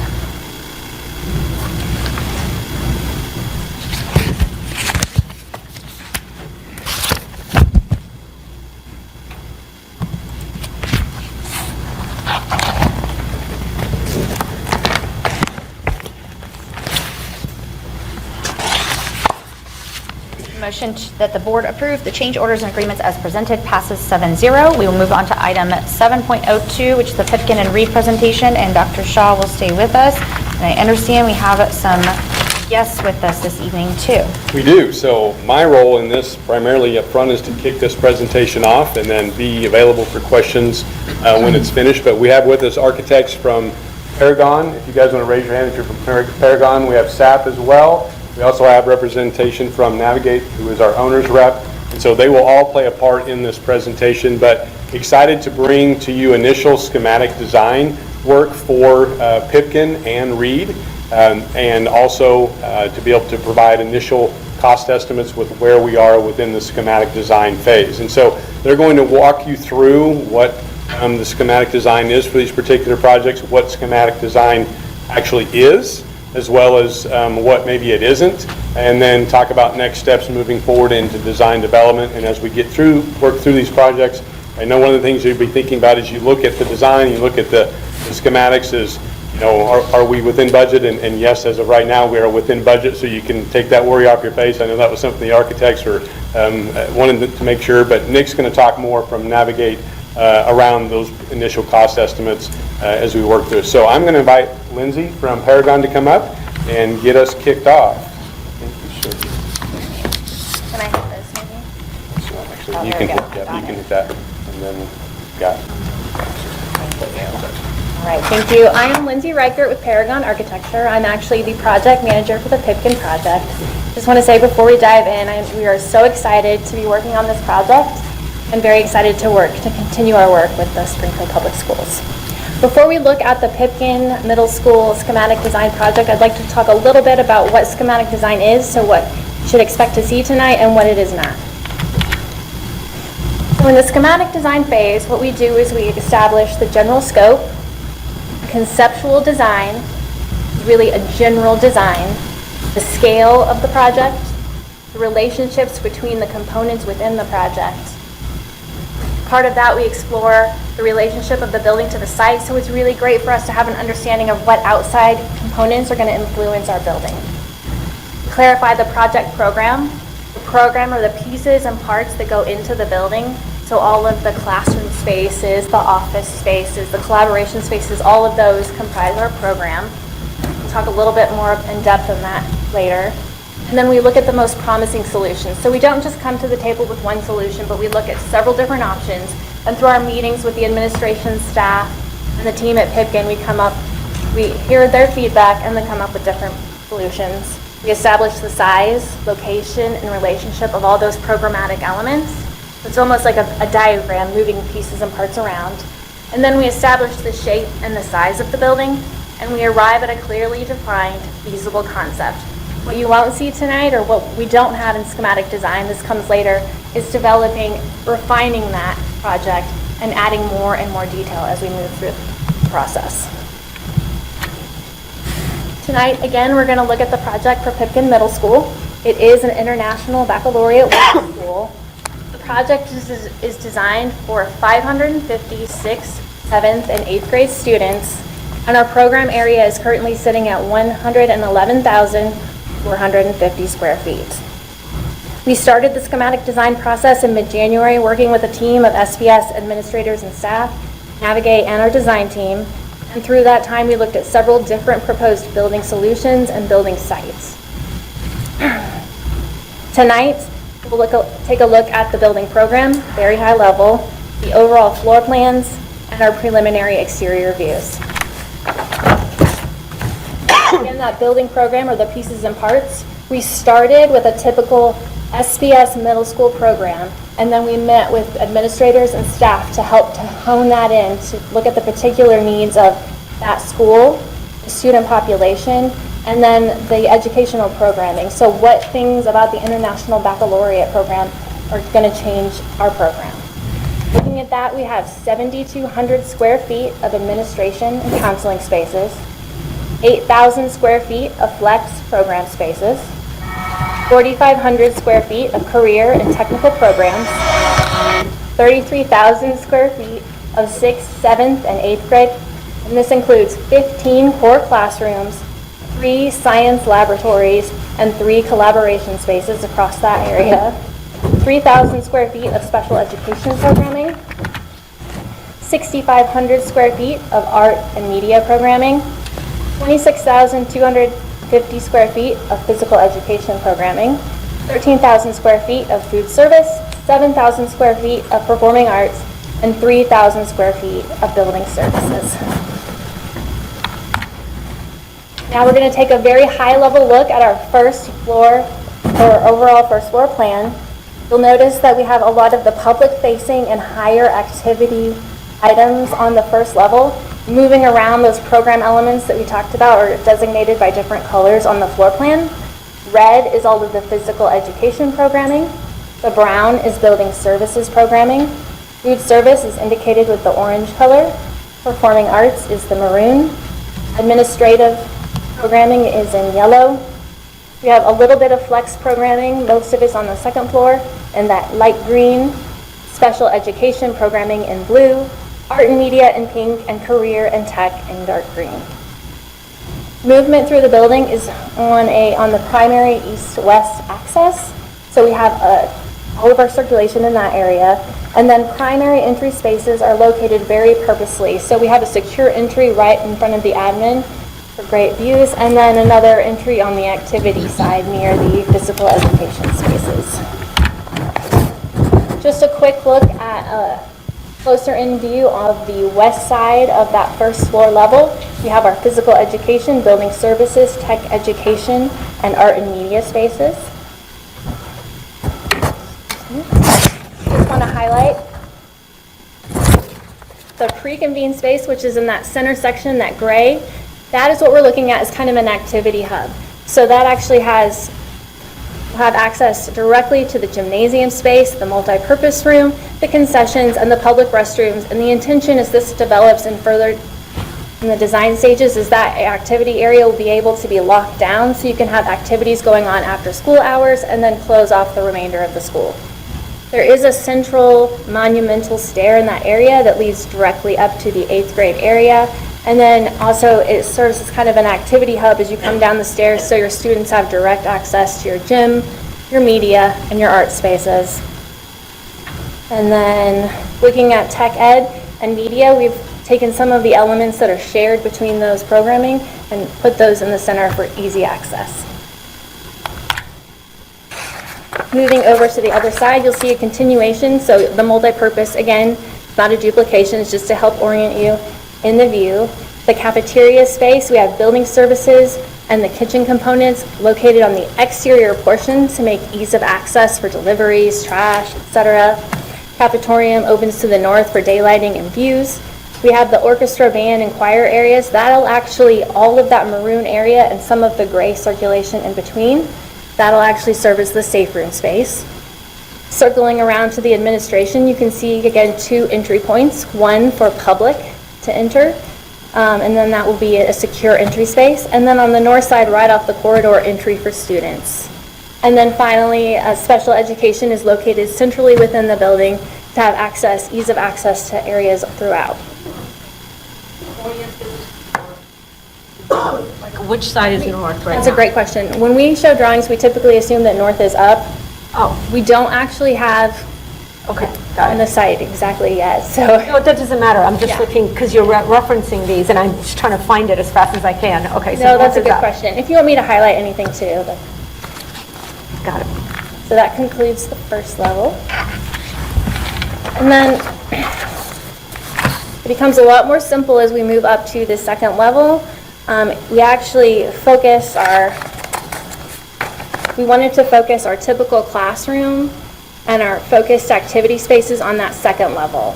So you can see it's kind of divided into 3 or 4 portions. So we have the 6th grade to the left or to the west, the 7th grade to the right or to the east, 8th grade to the north, and then we've centralized the flex spaces so they're equal access between 6th grade, 7th grade, and 8th grade. I'm going to use this as an example, an enlarged plan of the second level. If we just hone on into the light blue colors, you can see each of those areas. So this is the 6th grade to the left, has 5 typical classrooms, a collaboration space, restrooms, teacher workroom, and a lab space. Also have access directly to a stair, so you're not having to move through another grade level to get to the first floor. Looking at the flex area, again, just emphasize that that is located centrally, so equal access between 6th, 7th, and 8th grade. And then finally, before I hand it over to our SAP team, just a quick look at the exterior view. This is what we're looking at as the front, so the career and tech classes would be to the far left, art and media as you move across to the right, special education classes, and then administrative services to the far side of the screen on the right. And on the second level, we have 6th grade, flex programming, and 7th grade. Moving around to the back side of the building, we look at this, we call it the pre-convene or the activities kind of entrance. You have a little peek of the performing arts on the far left. All of the glazing in the center would go into the cafetorium, so that area that serves as both an auditorium and a cafeteria, and then on to building services and the gymnasium and entry. Thank you.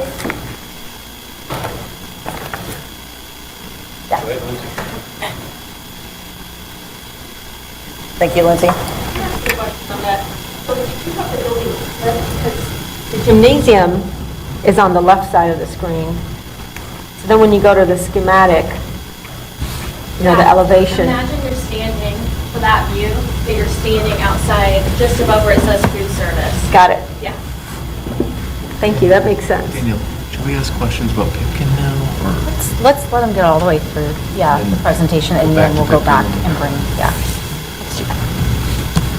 Good evening. How are you guys doing? We are very excited and honored to be part of the Reed team. This Reed Academy project just rings very true to us. In fact, Michael Sapp attended Reed Academy just a couple years ago, so he's really going to think it's awesome to see. This building has served the community for 102 years. That's a good return on your investment. Okay, that's a really good use of your funds.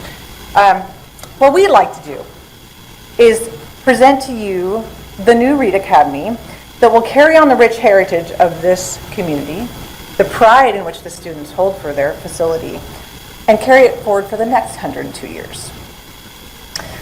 It's important that we recognize that this is a middle school, but we're going to focus on the fact that there's a fine and performing arts component to it. And we want to celebrate that.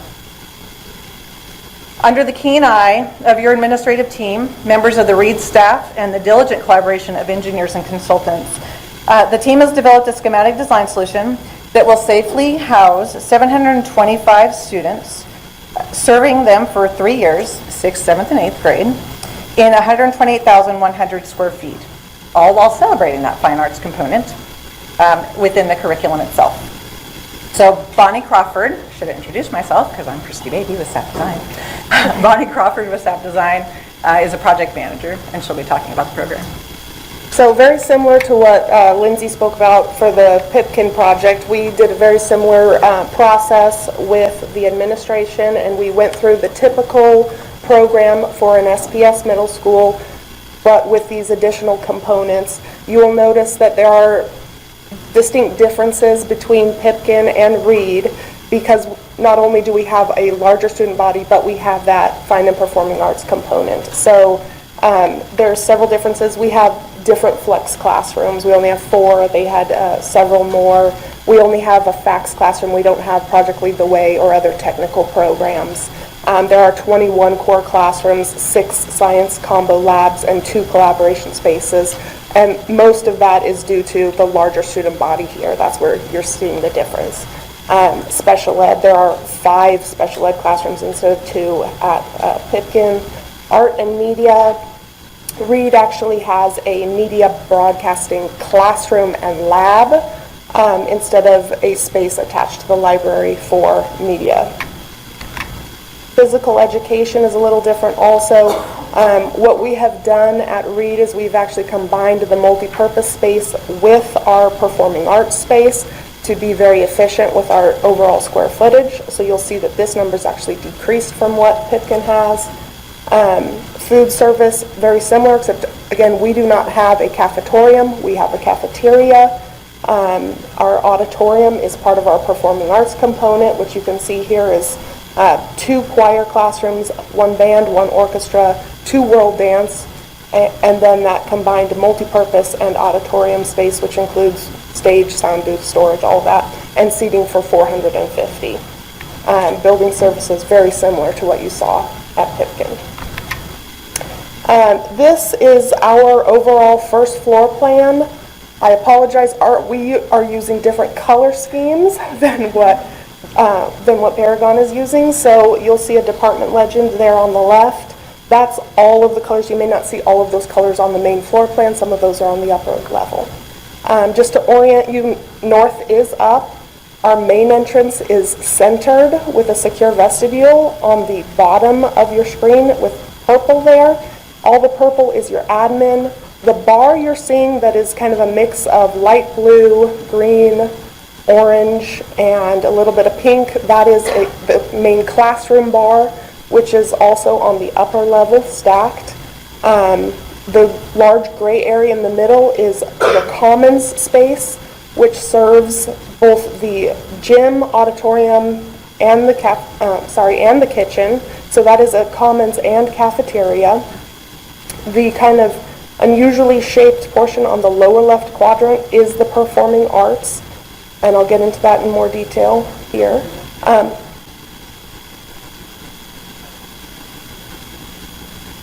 You want me to stand over? Yeah. If you don't mind. Sure.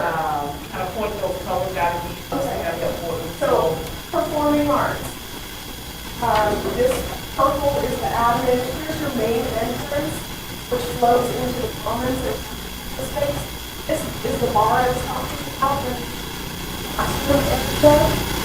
On the upper left is our gym, locker rooms, and the top is that north side, our service side, and all 3 of the other sides are very public. Lineman, careful, this is the secondary entrance over here, which also offers commons. That would be your entry for after-school events, either the performing arts or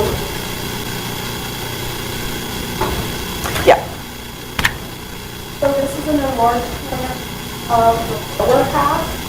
So again, your vestibule, reception, and admin, facts, life skills, some of those flex things that all this. This is from the arts. So we have an auditorium which doubles as multi-purpose, so that we're very stages here.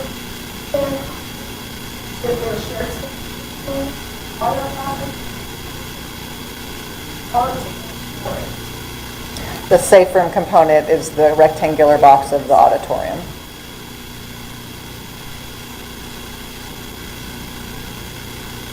this whole box.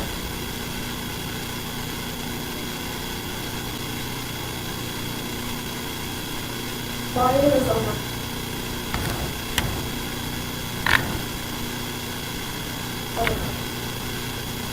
You ready for the next one? Okay, so this is the water count program, so water, waste, buildings.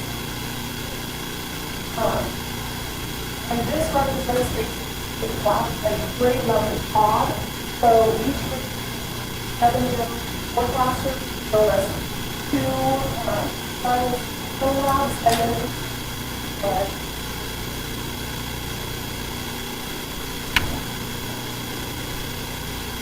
so this is our upper level, and like I mentioned, this is classroom name, and it's something that actually back. So we've got 7th grade and 8th grade, and then on top of our library space, and some other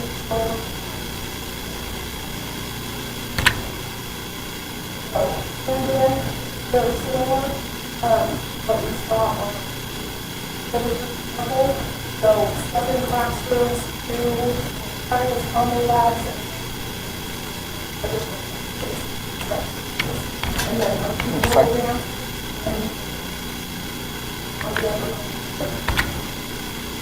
and then very identical footprint. So this is kind of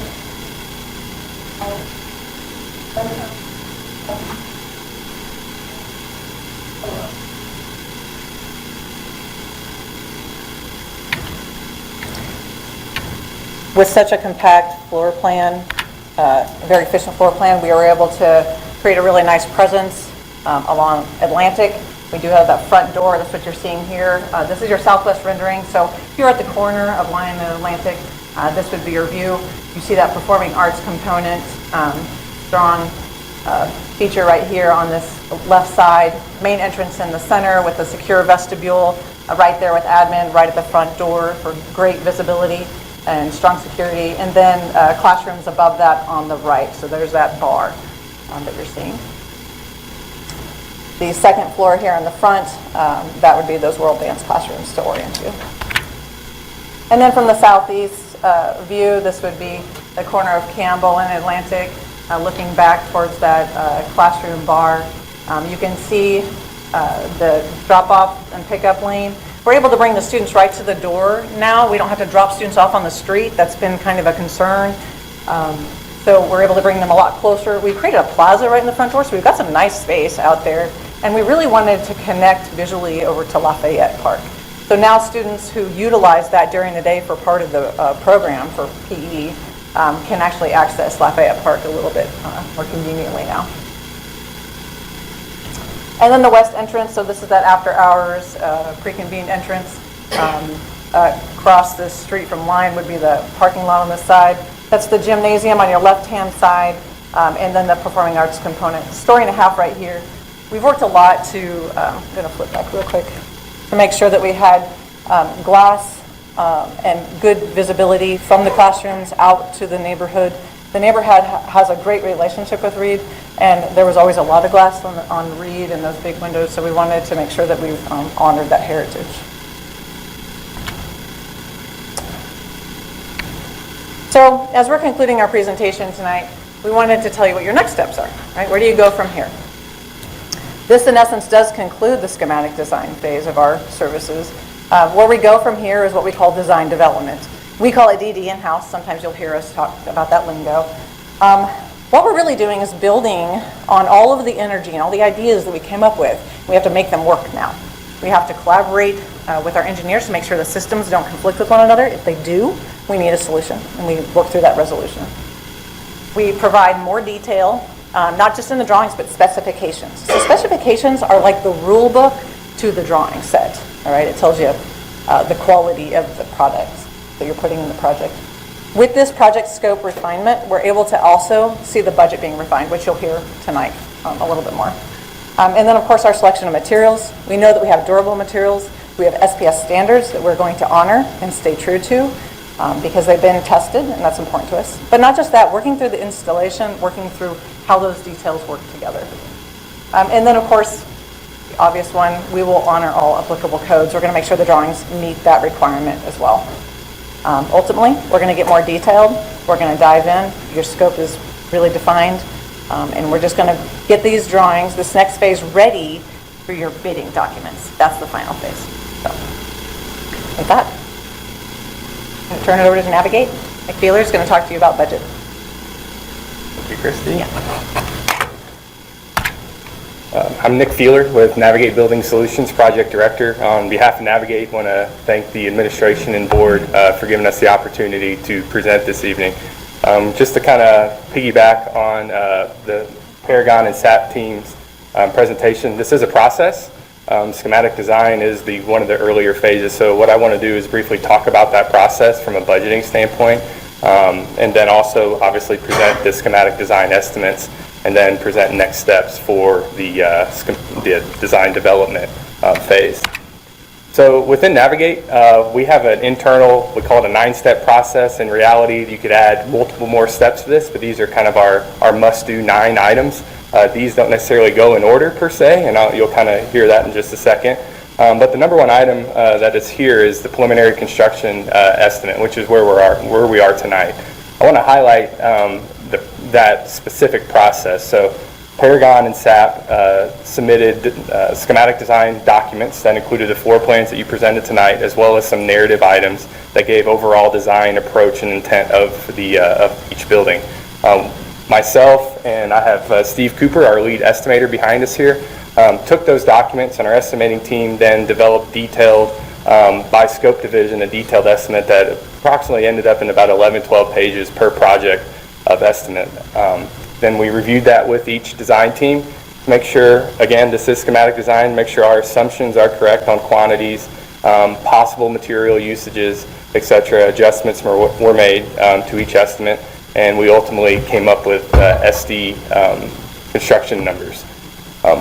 One item that we will be doing, I'm going to talk about number 2 and number 5 in coordination here.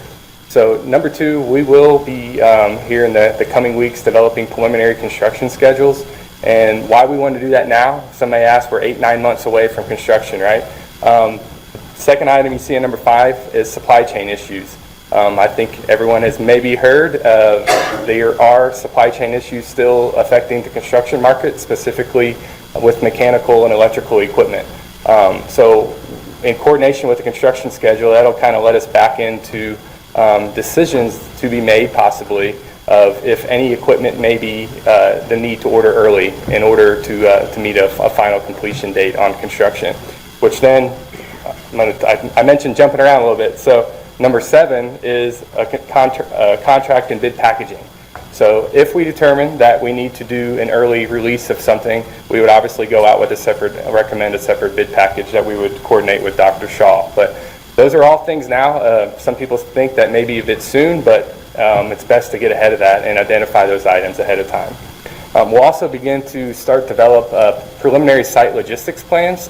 We like to do this to give ourselves an idea of how the site will lay out during construction. If a site becomes very cramped, we know the Reed site is very cramped, an existing building will be coming down. It has the potential to drive up general condition costs from contractors because they need lay-down spaces for materials, they need parking, believe it or not, and then obviously places for construction trailers. So we like to just do a preliminary layout of that to make sure we're forward thinking on that and share our thoughts with the design team to where if anything needs to be incorporated into the documents, we can do that. Also, we'll be working with Dr. Shaw and team to further develop the total project budget. I think you heard him earlier speak tonight. There are other costs other than just construction costs. You have material testing, furniture, technology costs, etc. So now that we have some floor plans, we can further dive in and get some budgetary numbers on some of those items and help develop a total project budget for each project that we can track to throughout the duration of the project. I mentioned number 5, inflation. I'll talk about that. Our team meets on a monthly basis. Obviously, the last 3 years have been wild, as we all know, as far as escalation inflation is concerned.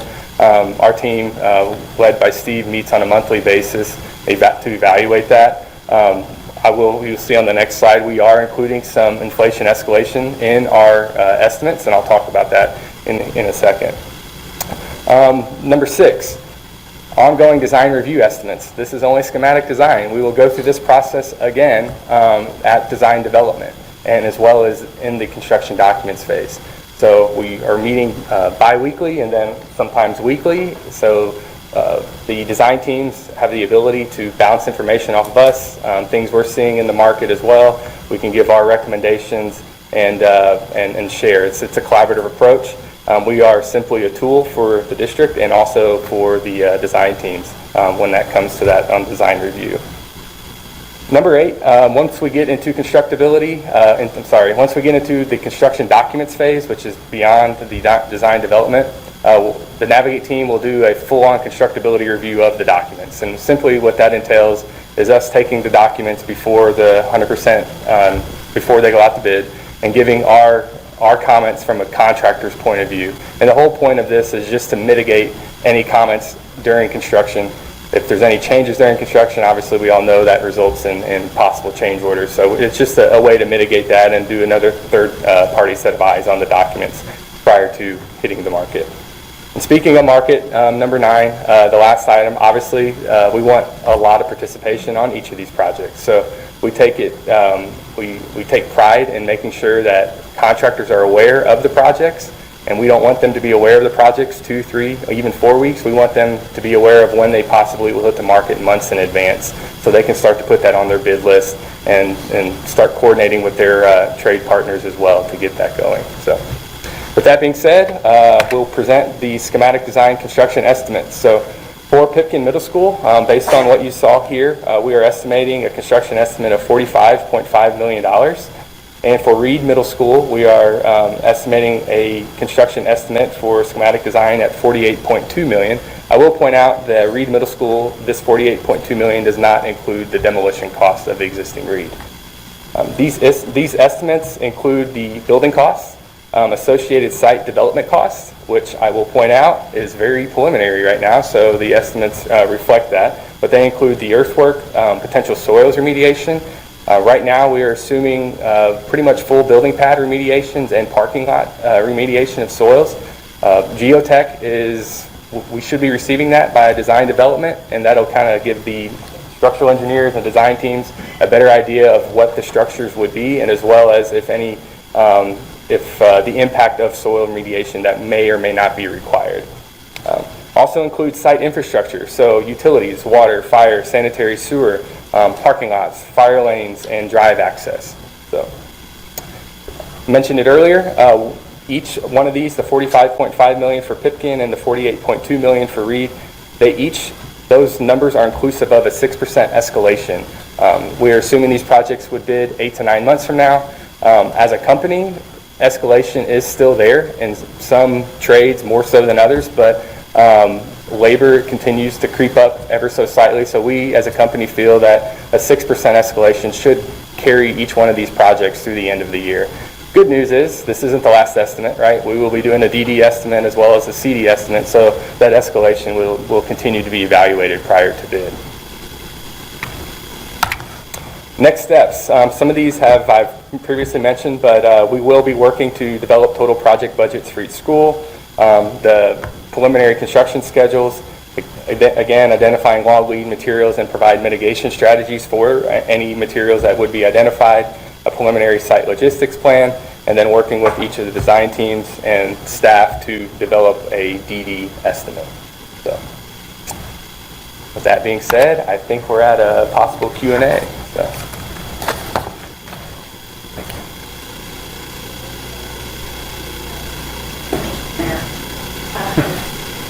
Questions or comments from board members?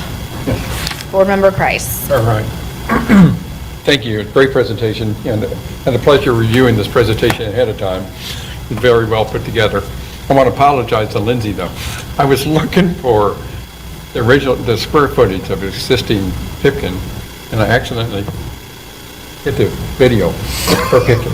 So I didn't mean to throw you off. I'm sorry there. I can attest, it was an SPS video that was pulled up here. So, with that being said, I have a question really for Reed, though. There's special ed on the upper level, and are there some concerns there with accessibility and getting to the second floor for the special education students? And what do you do in case of emergency or something like that? There is an elevator for all students to access the upper level. That was a specific request of the staff of Reed that we spread out the special ed so that it was a more inclusive environment, so that they were not kind of stuck in one location and didn't get to experience the rest of the building. They asked that we spread those out, so we followed suit. I heard some concerns, Jared, them being on the second floor, so.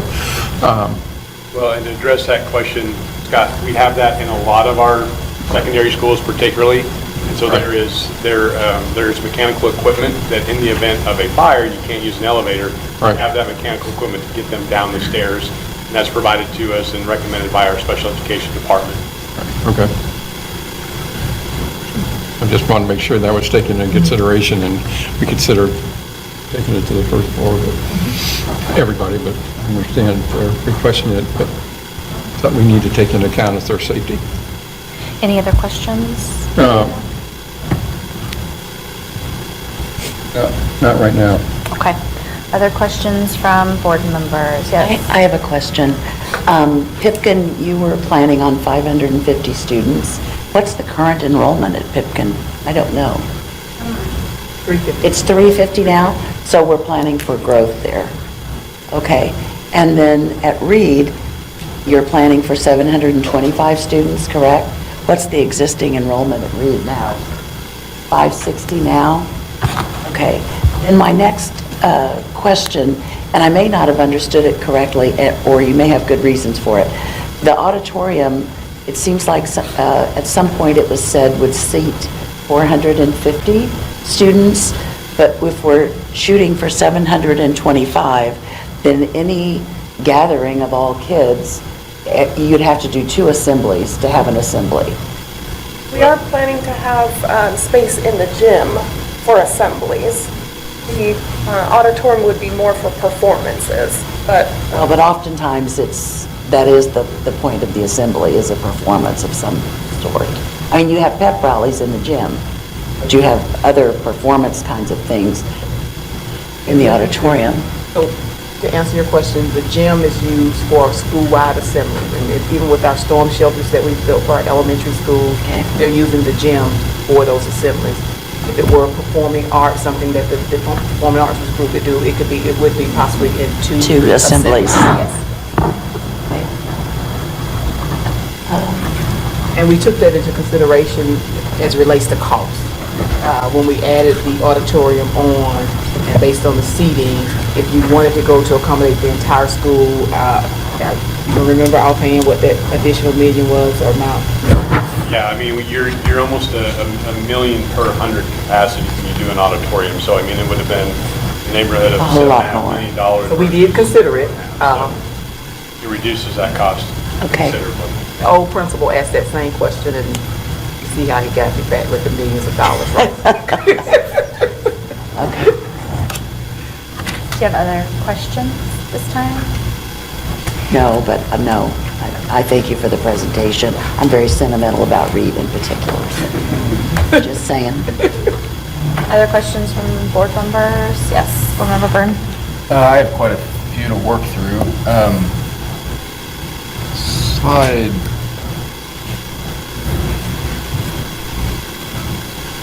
29. Which one? Actually navigate.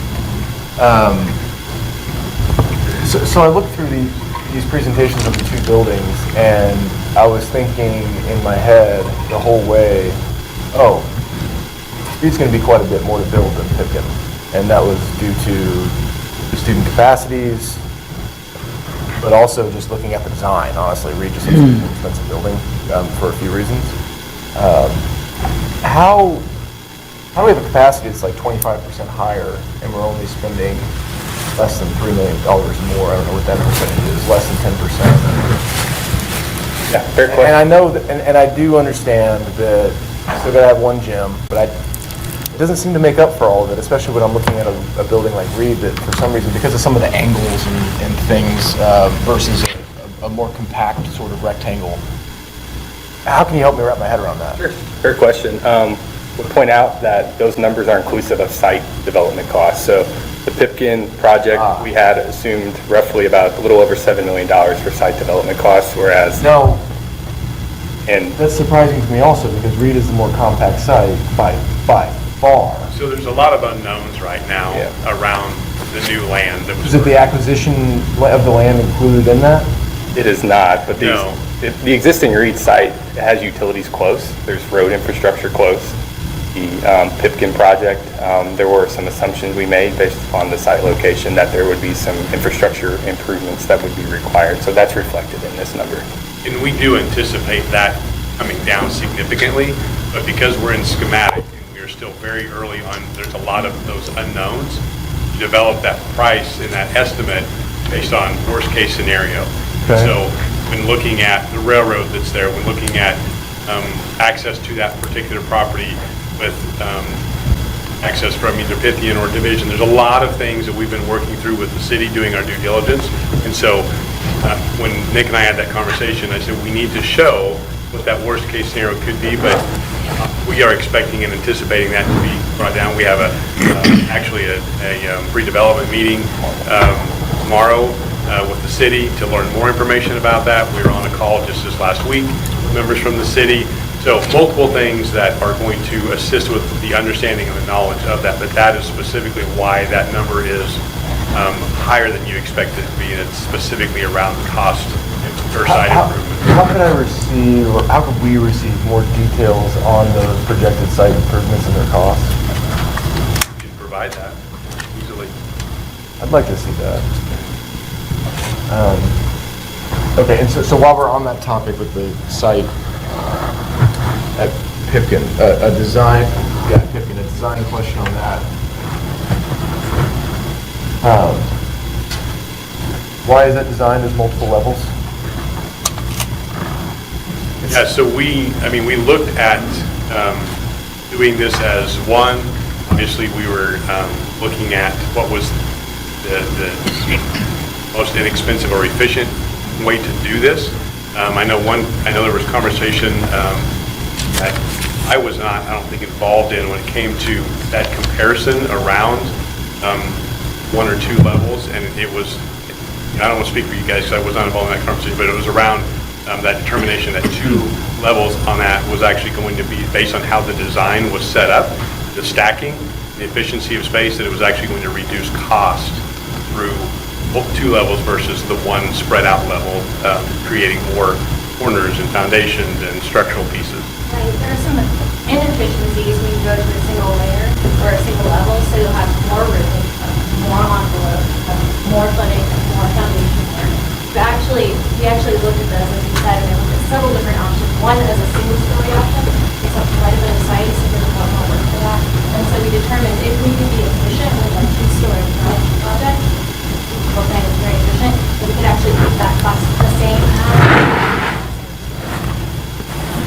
Do you concur that we could build it cheaper than we could if we did a single story? We ran the numbers. They gave us three scenarios, actually. Okay. A one story and then two stories, and that was the gist of the answer was two-story was cheaper. And it is exactly what they say. It was all based on, or a lot of it was based on geometry, or the results were because of the geometry of the building. You notice it's a double-loaded corridor, so that goes to the efficiency of it. If you got a single corridor going down both sides, which helps with that efficiency of it.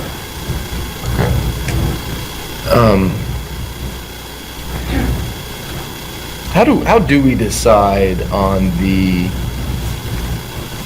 number of students that we're building for? And I know, so Pipkin, you just said was 350 students currently, but I recall from that tour that at some point in time, it's been as high as 600 something. So I don't know what the actual capacity is versus what it's serving now. How do we, without a boundary study and all of that, how are we determining those numbers? Are we just, is that? Which is actually taking place. Right. But how are we determining those numbers? Well, it was, from what I'm understanding, it was determined all through the initial facility master plan on that.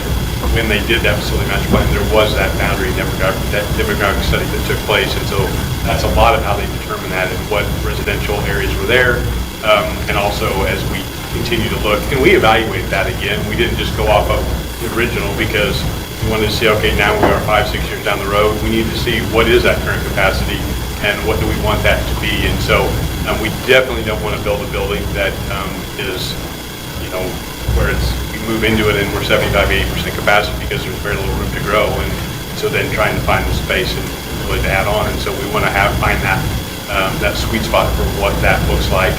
And so with it also being an IB school, we know that there will be more kids that will want to transfer into it when you have a facility that we will have. A lot of times do not end up going to Pipkin as the IB program because of the facility itself. And so we recognize that there will be growth there. Okay.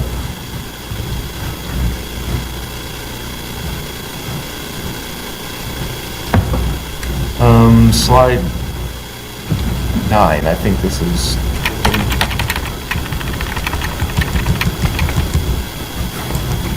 This is the second floor. What are the gray areas? Is that going to be like 2-story height where you can look down into it, or is that one of them is maybe a gym? Yeah, explain where it says 6th grade and 7th grade. Yeah, so actually, here, all of this gray area up to the very top, which you can't reach, and then down this way, this is the circulation, so that's how students. Yeah, I'm sorry, I meant the larger boxes. This is a lower level, so we don't expect us to. So is that a roof at the 2nd floor level, or is that a 2-story high? It's not quite a 2-story. We're still exploring that, but we imagine it's about a 1.5 story, so we'll still be able to have classroom windows out into that space. But this is the cafeteria area, and then this is the performing arts section of the first floor. Okay. And then the gymnasium on this. Okay, thank you. On slide number 12, I think it's still Pipkin. What are those proposed materials on the exterior? That's a really good question.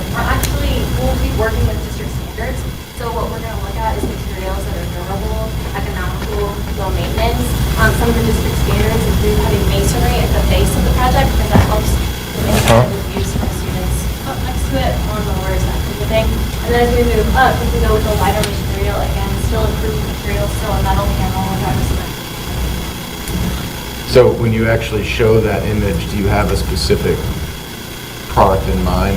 Yeah, we'll actually do, so we have masonry at the base, so that kind of orange color would be some kind of brick masonry surface, and then to move up, that kind of whiter color would be some kind of product, so a metal. Some kind of what? A panel product, sorry, so a metal panel or And all of those very long, skinny rectangles, are those windows so that? the blue, yeah, would be window, and then just other panels. Oh, Particular materials are not selected, that's part of so the only windows are those darker rectangles that I'm seeing on that 2nd level? yeah, each classroom would have access to them. Very. And that's interesting because that is completely different than like what we have at Jarrett, where we have expansive, wide, long windows everywhere. That's like one classroom is, I'm trying to picture what that dimension is, but it doesn't look more than 3 feet wide. Yeah, those are good. Yeah, actually, when we first looked at the site, and again, we looked at multiple site options, this was the south face, and so we didn't want to leave the south face exposed to lots of sun, because that causes a lot of glaring issues, causes a lot of evening.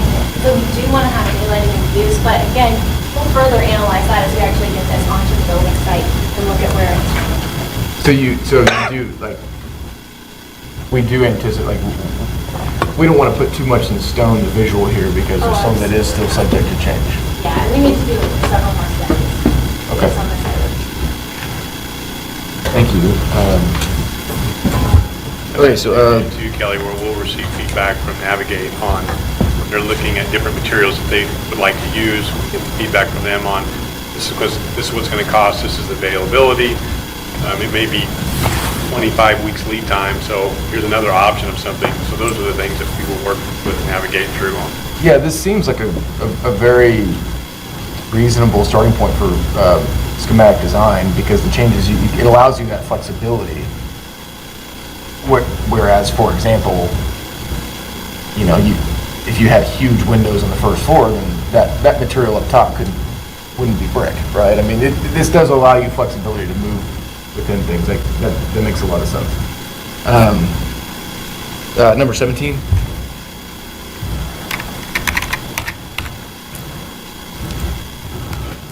The area that's listed as commons in the middle, is that also, maybe you said this, I missed it, is that also where the cafeteria is? Yes, sir. It's my question, too. Okay, that makes Yes, so we a lot tried more to sense. combine that because we were trying to be very efficient with our space. We included our circulation and our dining area all as one, and because we didn't have to be a cafetorium here, we were able to do that. Okay. Did I hear you say that the auditorium area is that rectangle that's sitting at an angle? Yes. That is surrounded by, that's a hallway, right? So that's surrounded by contained within the building. Yes, there is a corridor that wraps around the backside of the Performing Arts Center, basically because all of those spaces, the band and the choir, they need ready access to the stage for performances, and they will actually move some of their risers from their classroom onto the stage. Okay. So we looked at several options, but we found that this was the most efficient to get all of those spaces, which are also the loud spaces. We got them away from the quiet spaces, and we got them with the best access to where they needed to be.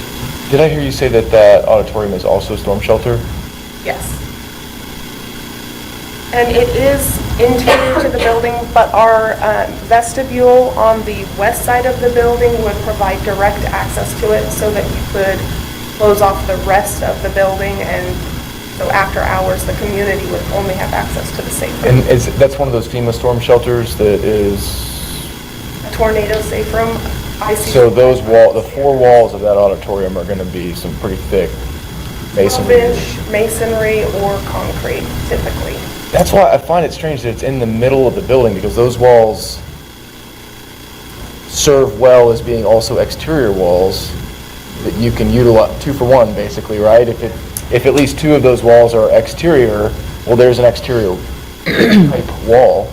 So if we're building that inside, we're still having to wrap that with additional exterior walls. That seems a little inefficient to me. Can you speak to that? The efficiency comes in with the double-loaded corridor, the access to the classrooms and the performing arts space off of the single corridor. We've done them both ways on the exterior and the interior. Right, it can serve as an exterior wall as long as you insulate it. But we just found that for the floor plan, this was the most efficient. Okay. And let's see, from here I can barely read, it says science in one of those. Kind of like trapped in the middle of the building, there are learning spaces, so classrooms of some sort, right? We do have interior classrooms on this building, and a lot of that has to do with our site constraints. What you're looking at, Kelly?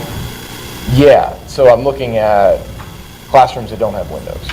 Right, so our intent is to have windows that would be up high along between the commons area and those classrooms, and then a light from above, not necessarily a skylight, but a clear story type blazing, so we would have borrowed light that we would bring into those classrooms. From another interior space?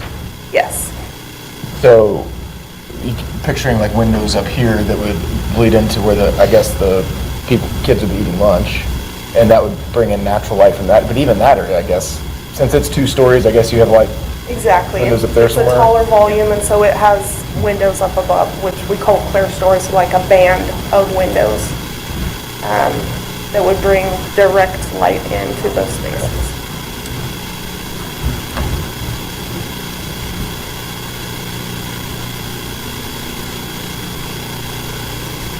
I think that's all the questions I have. Thank you.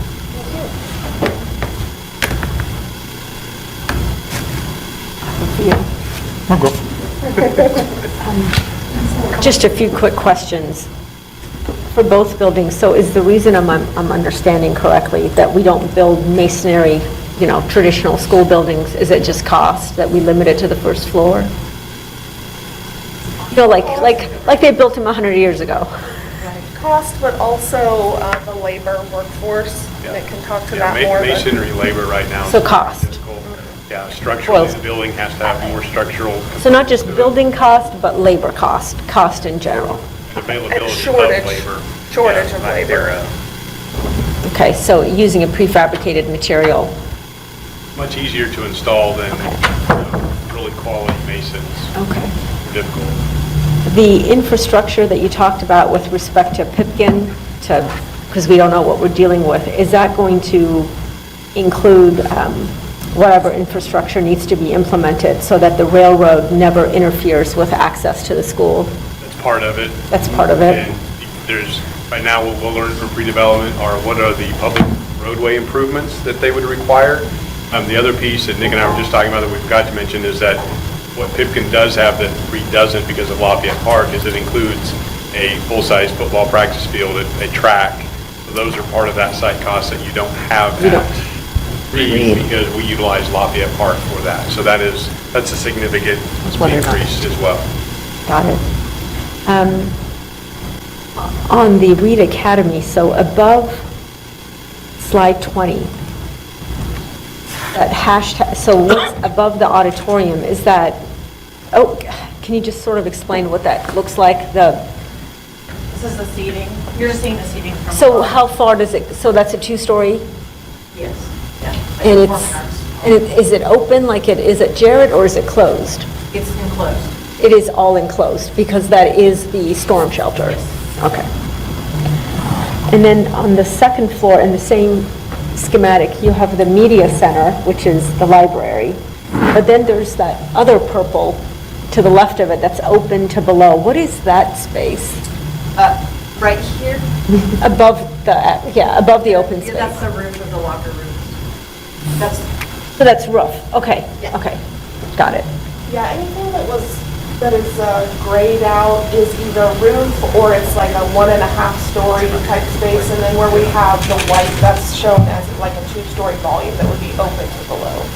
Didn't recognize the rooftop HVAC units. Well, now I can, now I see it. We didn't label those. We're going to screen those. With respect to Reed, it seems such a departure from the current classic, traditional brick design. I assume that if you feel that it fits with the neighborhood, do you think that, was there any neighborhood feedback, or is that at all part of So we've not gotten the consideration at this point? I think when this gets more fine-tuned, they did pull a lot of traditional elements from that building itself. But keep in mind, that's a straight up and down 3-story building.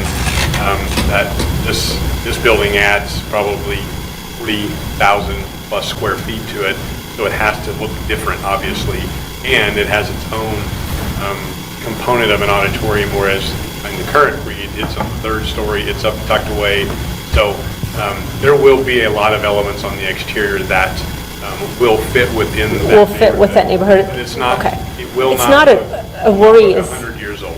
right, it won't look correct, but it'll fit with the neighborhood. Right, that is our intent. Okay. That's the design intent. I mean, originally that was my concern with Pipkin, but now that Pipkin's going to be somewhere where there's nothing, so it becomes the architectural design of that area. Okay, so I just have one other question. Can I ask, because all the buildings that were that we've had ribbon cuttings and have been able to go inside were designed before my time. So Paragon has designed which schools? And SAP has, can you just give me a list of?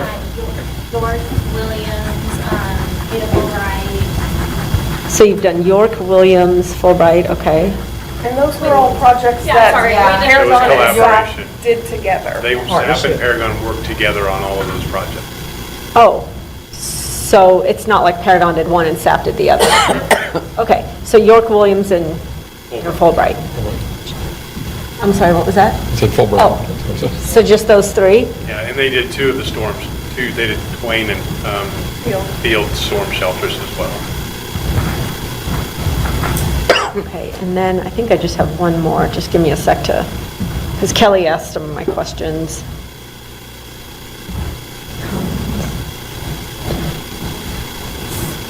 So my last concern is, so these plans were made available today. So haven't had and then this went by really fast. I just want to have an opportunity after everybody's asked their questions to talk about how we can, who we reach out to, how we can further engage, just because we were limited in the amount of time to look at these designs, and there's just a lot of rooms, and it went by real fast, a lot of information. I would assume that be the same protocol. If there's questions that go through Dr. Lathan, then she can.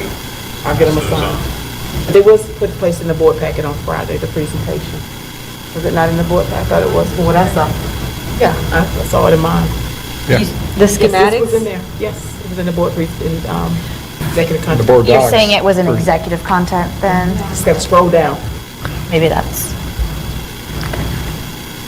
So please feel free to forward me your questions or requests, and then I will get things scheduled and set up.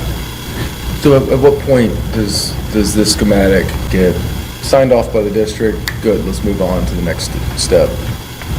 Well, this is new for me also, so let's find out how we did it last time. Travis?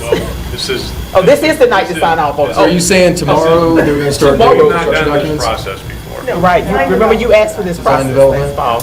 The sign-off process in all the Been previous handled by projects was administration. done through district administration. Quarterly, I would present an update to the board, Okay. which would include items like this. But I would vet all of those things through my administration. They would sign off on those things, and we would continue moving the process through.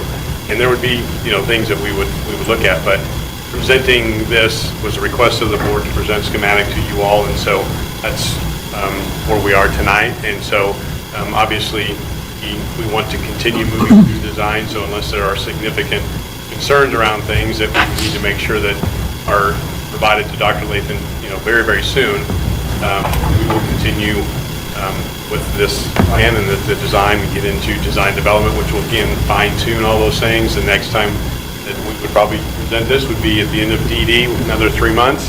And then that's where we'll really see the inside of the building. You'll see what it looks like. You'll see all the exterior things, and so it'll be much more fine-tuned. I just have a couple of comments and questions since I didn't get a chance to ask mine.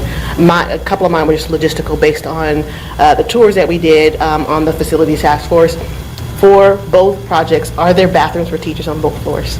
Yes. Okay, that's all I need to know. Also, what I'm hearing, to clarify, is that these schematics, I heard over and over again from both teams that there are going to be multiple other studies. Yes. I think ISED will have lots of studies on our exterior because we haven't had a chance to work with the site Right. as extensively. Okay, and the other thing that I thought I heard was, in the development of the schematics, both companies met with the owner's rep as well as the staff and principal at the schools, and these were all a part of the planning and development with those other folks. So to clarify that, the staff that they have met with up to this point has been our executive director, our principal, myself, Dr. Hackenworth, IT, that's the staff getting that, and that's the process that we work with through schematic. The next step, and we are working on scheduling that as we speak, is going in and spending an entire day with teachers in specific areas around their plan time, talk about the things. More specifics. Specifics. Secondary schools especially, we need to do that. Absolutely. Elementary, it's much less because most of the spaces are similar. Right. The secondary, and that's exactly where we are in that process. If that engagement takes place too soon, then it really slows and bogs the process, and now is the time when we'll start that engagement. I get that and I appreciate that. And just going back to slide 2 on the schematic design, this is exploratory, it's clarification, it's establishing some basic parameters. It is not the design and development phase, which will come later after some other additional input. Okay. Maybe to help. You know what, I actually, can I just go real quick before you do? Yeah. Because I think maybe we're thinking the same thing. I met with our owner's rep just today, and I walked Jarrett. And my understanding was that the owner's rep were hired to help the board and to have an interface. And so what I'm hearing is this is it, but I don't feel like I've had an opportunity to digest this, think about it. I'd like another opportunity to talk with the owner's rep and sort of loop around and complete the circle. It was a request that I was going to make is fairly quickly, give us enough, if we could get enough time to review these on our own, and then those of us that want to participate, meet with Dr. Shaw and navigate, potentially the architects as well, if they would like, to, after we've digested this, ask some more questions, discuss, collaborate, et cetera, before we move on to the DD phase, because to answer your question, we do want to make sure that we're good with those parameters because they're about to do a whole lot more work based on those parameters. And then I think at the end of the DD phase, we probably want to do the same thing again. And if that looks something like we just have a small meeting that we agree as a board who's going to go, and that's only 3 members or less, I'm good with that. If the board's good with that, or it can look like we just have a separate thing that we publicize. I don't know what, we have to publicize 24 hours ahead, and we just do it in public. If we all want to be there, that's fine, but it would have to be a separate thing, probably within the next 2 weeks, I would think. I guess I'm just, I thought we had hired the owner's rep to represent not just the board, but the district in making sure that things were done appropriately. And I guess that comes back to what we want the role of the board to be. Do we want to be Project directing managers. day-to-day operations of what the bond project looks like? Or do we want to turn it over to the owner's rep and have the opportunity, like y'all did today, to tour? But we didn't have we had the opportunity to tour. We have not had an opportunity to engage in a dialogue. Besides this. I would like the opportunity to communicate. And an example might be, if you want to buy a house and you hire a real estate agent to represent you, are you just not going to meet them and they go find your house for you and that's it? Or are you going to collaborate with them repeatedly to make sure you land on the product that you want? That's the purpose. And I'm making the request, and I might fall short of a consensus. Sure. I guess the difference being, of course, you all live in homes, but I don't know that we're all experts in building schools necessarily, but I also see where you're coming from because you've got the background in that. I guess my understanding was that that's what the owner's rep was doing, and I agree. It comes back to collectively what is the consensus of the board regarding our involvement with the bond. I think the owner's rep role is to collaborate with us, not just turn them loose. And I'm requesting an opportunity to collaborate.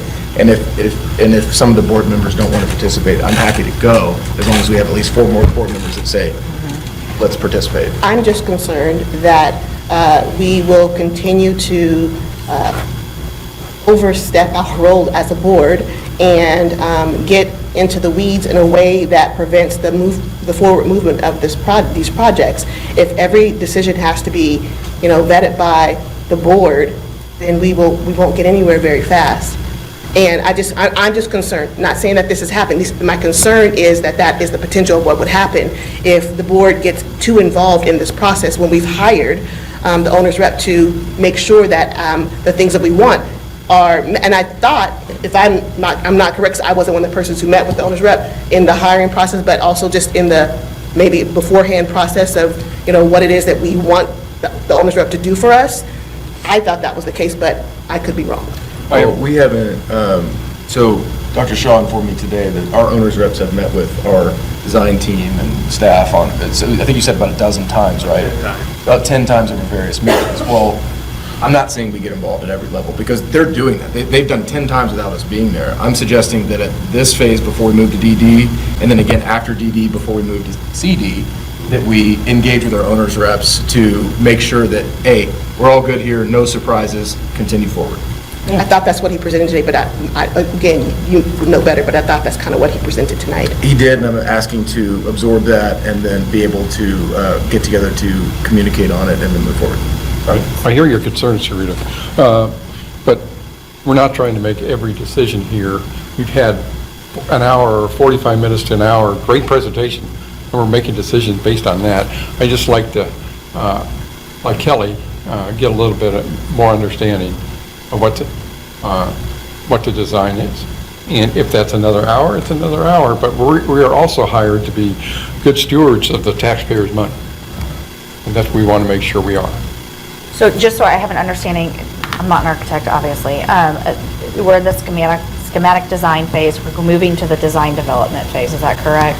So I guess at this point in time, other than additional information, can we move forward to the design development phase, or are you asking to step back and stay in the schematic design phase and ask them to make changes to the schematic design? I'm asking to meet very quickly, like as soon as the end of next week. For what purpose? So that they can green light to move on to the DD phase. Now, there's some, what are they going to do in the next week? I mean, they can probably start working on that, and it wouldn't be too late to make some changes. We can ask them that, but if they need to hold off for another week, then maybe that is. We'd have to So ask you're them. suggesting that you would meet with them and make changes to the schematic design? Not necessarily changes. Just look at it, review it. I mean, look at what I saw at Jared this week, and I didn't get to go this week, but we have all glass classrooms. I don't want to see that. Right. And I'm saying, you say that's getting into the weeds? Well, we're not that's there a yet. We're not Security even there issue? yet, though. I know we haven't gotten into construction yet. I mean, in the materials, but we are talking some materials already. And this is kind of the things that I'd like to look at. Is there any major issue that you see with the schematic design so far? Well, I agree with you, and I agree with you, but what I'm uncomfortable, and I understand, I hear your concerns, but I'm concerned because I feel like I misunderstood the whole concept of having an owner's rep. I met the owner's rep literally right before this board meeting, so there wasn't even a chance to talk to them afterwards because they had to leave and we had to leave.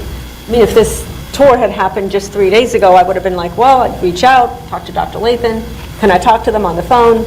You know, these are some of the things that I'm concerned about, and then they would reassure me that they hear me and that they're going to communicate it with the design team. I don't want to be a part of the design, I don't want to tell you what to do.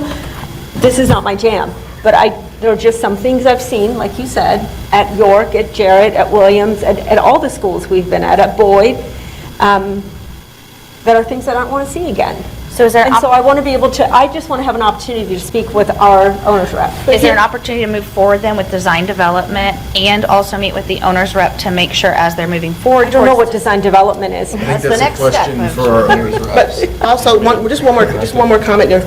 I want to hear from their owner's rep too. Just one more comment though. I just want to be clear that when the board is saying that they want to talk to this person, that person, I get a little concerned because again, you know, our employee is Dr. Lathan, and so I think, you know, the owner's rep can present and we can share our questions through Dr. Lathan, and maybe we can spend more time, you know, reviewing the schematics that were given to us and ask our questions to Dr. Lathan. But when we start to give the board the green light to just, you know, go to all these different places, it becomes confusing of who is making the decisions and who's in charge and who we are responsible for. We're not responsible. None of these are our employees. That's our employee. Well, I think ultimately we do make the decision because we're going to have to... Through our employee. Well, but we're going to have to vote on the bond funds on the next May whatever meeting. So we're going to have to make that decision, and we're going to have to be informed to be able to sit at that table at that meeting. I'm hearing though too that we don't act individually, we act collectively, so we don't want one board member to say, just not picking on you, but to use you as an example, I don't want windows in a school, right? That's not what you said, but you don't want one board member making that direction. That's what would if we're happen to me acting collectively. But I also understand, you know, we have hired an owner's rep and we want to be in communication with them. So my question is, can we move forward with the design development phase with the promise that we would meet with the owner's rep to give some feedback as a board? That we propose that question to him? Yep. Can you help provide some comment on that? How quickly do we need to meet in case there are some things that come out of that where there is consensus on the board where we say, in the design phase, we might need to tweak a few things before we move on to the... Yeah, experience would be if the footprint and floor plate of the buildings change drastically, that could then result in backing up some.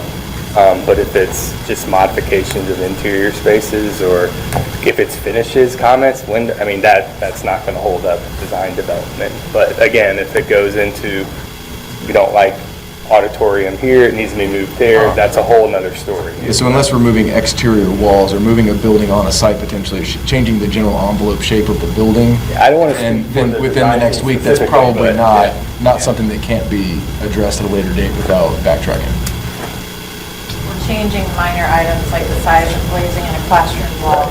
They're not even in there yet, right, completely. So that's easier to change or modify or not put in the first place. The reason I just want to elaborate on the idea of changing interior spaces is this is an extremely complex system that stacks on itself. And there have been dozens and dozens of hours of putting that together to create a perfect formula, or at least close to an idea of a perfect formula. So if we're going to change that, it's like undoing the entire Lego configuration and rebuilding from it. If that were to happen, then I apologize that we weren't able to have this opportunity a little bit sooner, but ultimately we need to still take the opportunity, in my opinion, to sit down, discuss it, understand those things, and if ultimately we decide, well, there's a change that we think needs to be made, and we decide, well, that's just catastrophic and it just sets us back, then we'll make that decision if we need to do it. I don't see that happening. Right. Anything I'm seeing is not made, it's just communication. It's making $220 million worth of decisions and not just being asleep at the wheel. I don't think being So can I make a proposal here? Because I do think that there's a difference of opinions about what is the owner's rep role, what is the role of the board as we move forward with this bond. This isn't going away anytime soon. We've got $220 million that the public has trusted us with. Can we perhaps talk about this at the retreat, what we want the role of the board to be as we move forward with the owner's rep and the design phase and the schematic design and design development phase? It's Tuesday. I mean, it's just... That's another week. I was suggesting being able to have this meeting, within a week or two. If we delay it another week, then that's eating into this 3-month process. I think the meeting, I don't think is the problem. I think it's what sort of direction maybe be given by an individual board member that could change. So could we try to come to an agreement tonight on if a meeting of some sort will exist, whether it's a small group or a large group? I don't see it. I just need direction from the board, and it's a little confusing right now. I would like to propose the How come we just do it recommendation now? that we establish a meeting we'll start with this. We will establish a meeting of 3 members or less that choose to attend, the rest of the board approves, can attend, and engage in conversations with these people. And for that to happen within the next 2 weeks. There's something that we can decide on. Members or less. And that at the retreat, we'll talk about the role of the board. Sure, that's fair. Okay, I didn't understand that. So he's made a proposition. So that proposal, we're going to talk about at the retreat? Correct me if anybody feels different about this. I think to meet common ground, yes, if 3 or fewer board members want to meet with our owner's rep, I think we're all okay with that. But then also having a discussion on Tuesday at our retreat, what the role of the board looks like moving forward. Okay, I understand. So yes to that, and then also to talking about it at the retreat. You're hesitating. I'm not hesitating. I love the timer is on. I can't get it I love that. Wish we had that all the time. Gong show. So my question is, when do we vote? My understanding is there hasn't ever been a vote. There has not, but that was the new movement because of the way this board wants to function, is that we've changed the way that the board has deals with this particular bond issue. So now we are in the position, I think, that there was an expectation that there was going to be some kind of vote to allow them to move forward. No, not a vote. Not a vote. What we understood and heard, and if we misunderstood, that's why we need to clarify this tonight. What we heard last November, actually October, November, is that the board wanted to have a part in this discussion The board selected 2 board members to be a part of the interview process, which had never been done before, which was fine with me and my team. The board had 2 members represented. The board members and our team selected the company that the board voted on. Then it was the decision of that we would bring the information. Of course, we had to wait for the bond to go through the passage, bring it to the board when everything was ready, and then we would continue moving forward.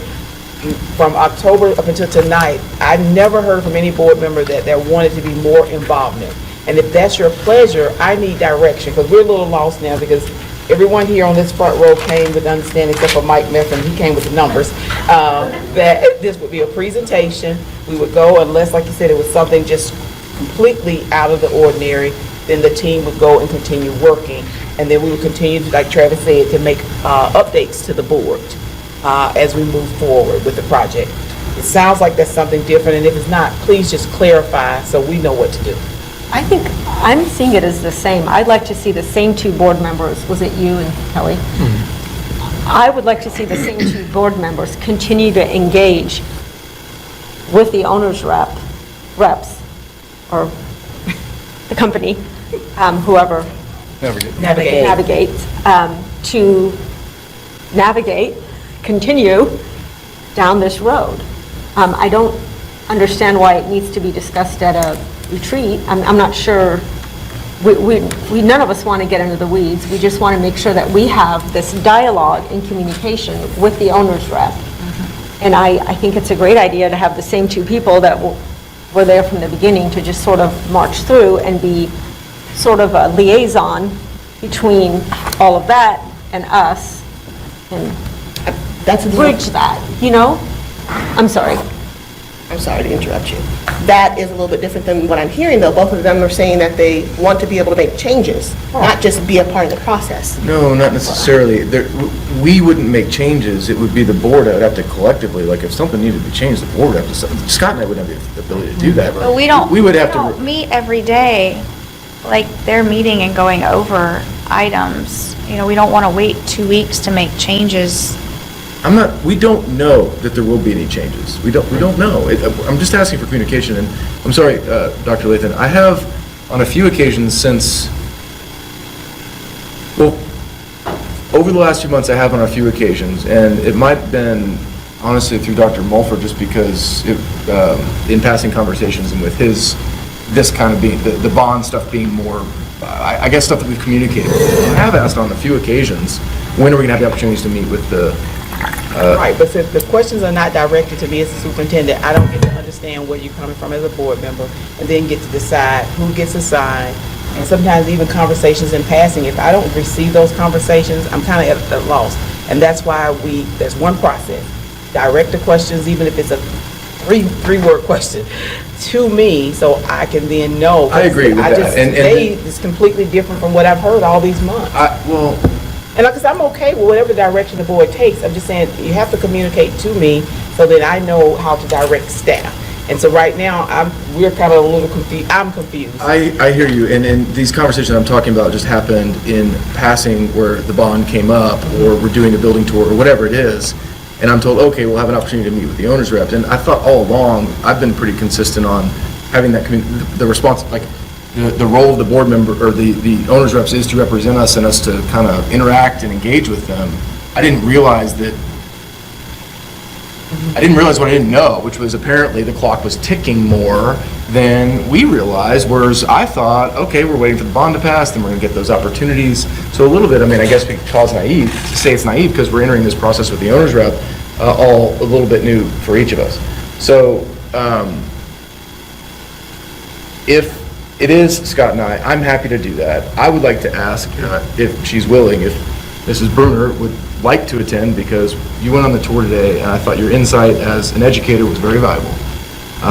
If you are willing to do that from matters of an educator and safety and those standpoints. Of course. And if we can agree to that, then that's what I'm asking. And I don't think any of us would sit in there and say, change this, change this, change this.